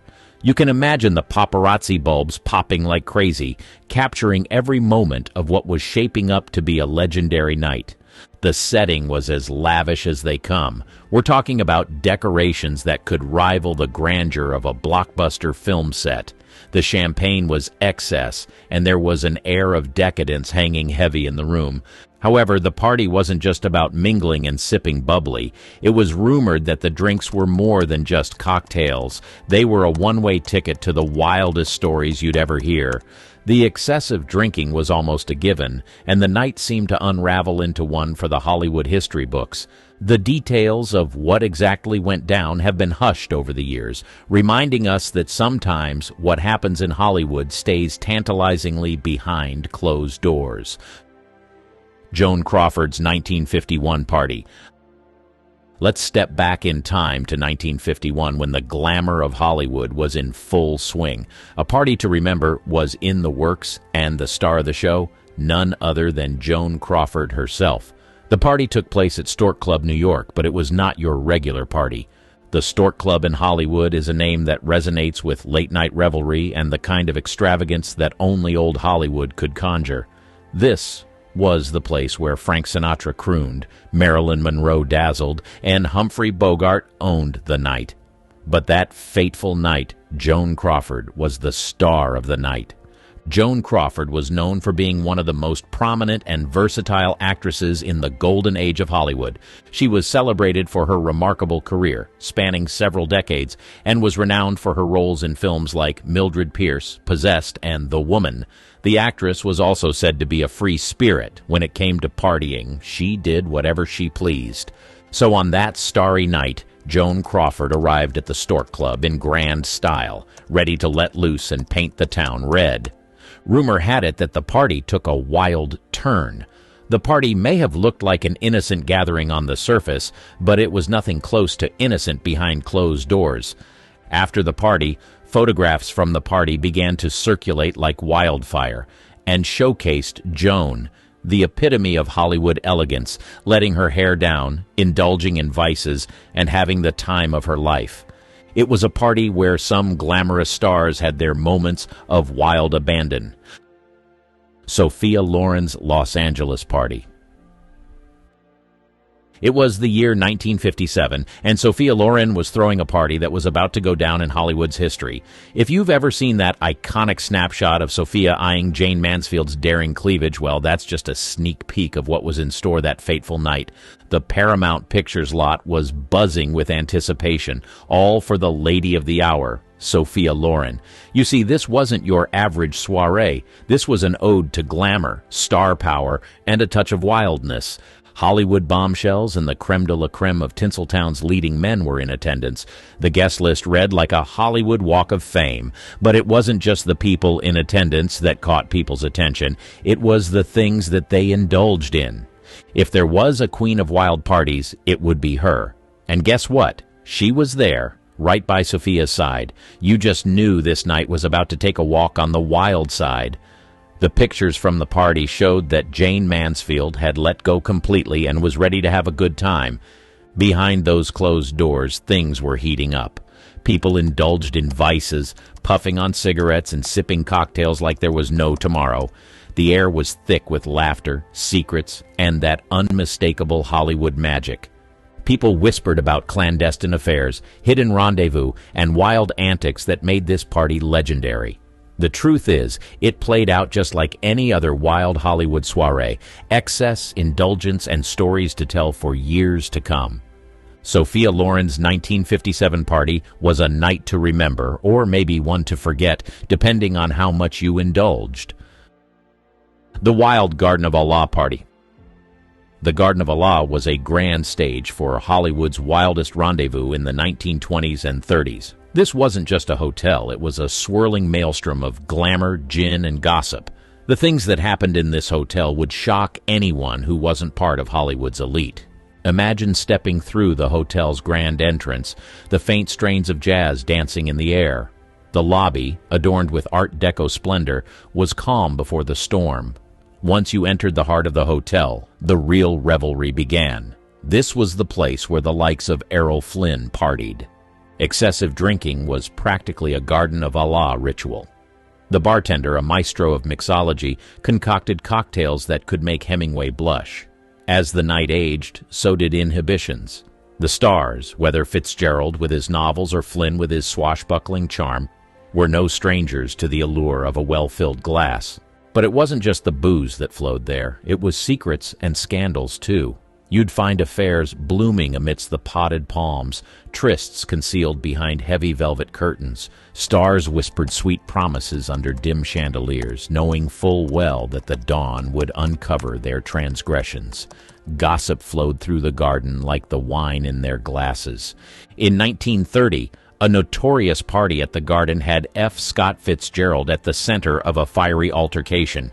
He reportedly threw a champagne glass at his wife Zelda during a heated argument.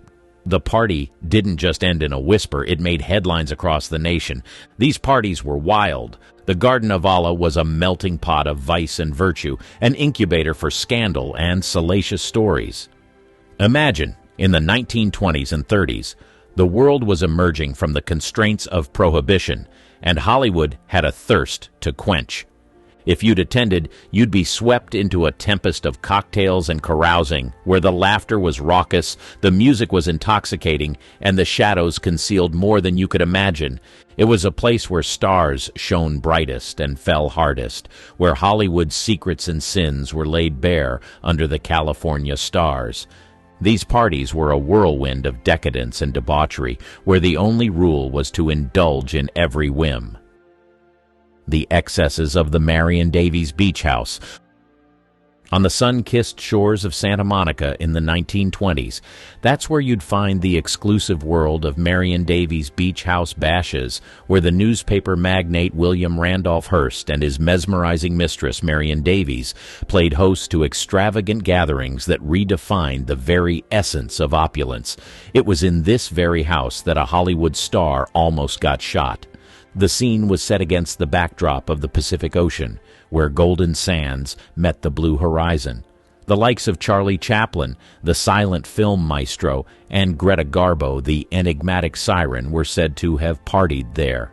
However, chaos wasn't just a stranger, it was an unwelcome guest at these parties.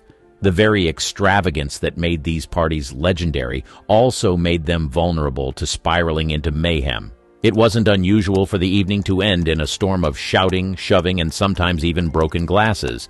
For example, a notorious incident took place in 1924 when Hearst, known for his temper, allegedly pulled a gun on fellow guest Charlie Chaplin during an argument. It was the sort of drama that would give tabloids enough material to fuel their presses for weeks. If you were to attend such parties, you'd be a witness to history, a participant in the surreal world where excess was an art form. You'd see stars of the silver screen at the pinnacle of their fame, dressed in their finest, yet sometimes descending into the depths of chaos. You'd see the allure of Hollywood, but also the dark side of indulgence. These beach house bashes weren't just parties, they were a representation of the things that happened when Hollywood stars came together and decided to indulge in whatever they wanted to do. When the cameras were not present, these beach house bashes were a source of escape from the pressures of fame. These parties, as crazy as they seemed, were like a scene from Judy Garland's life. Giovanni Jackson, Daddy's Girl,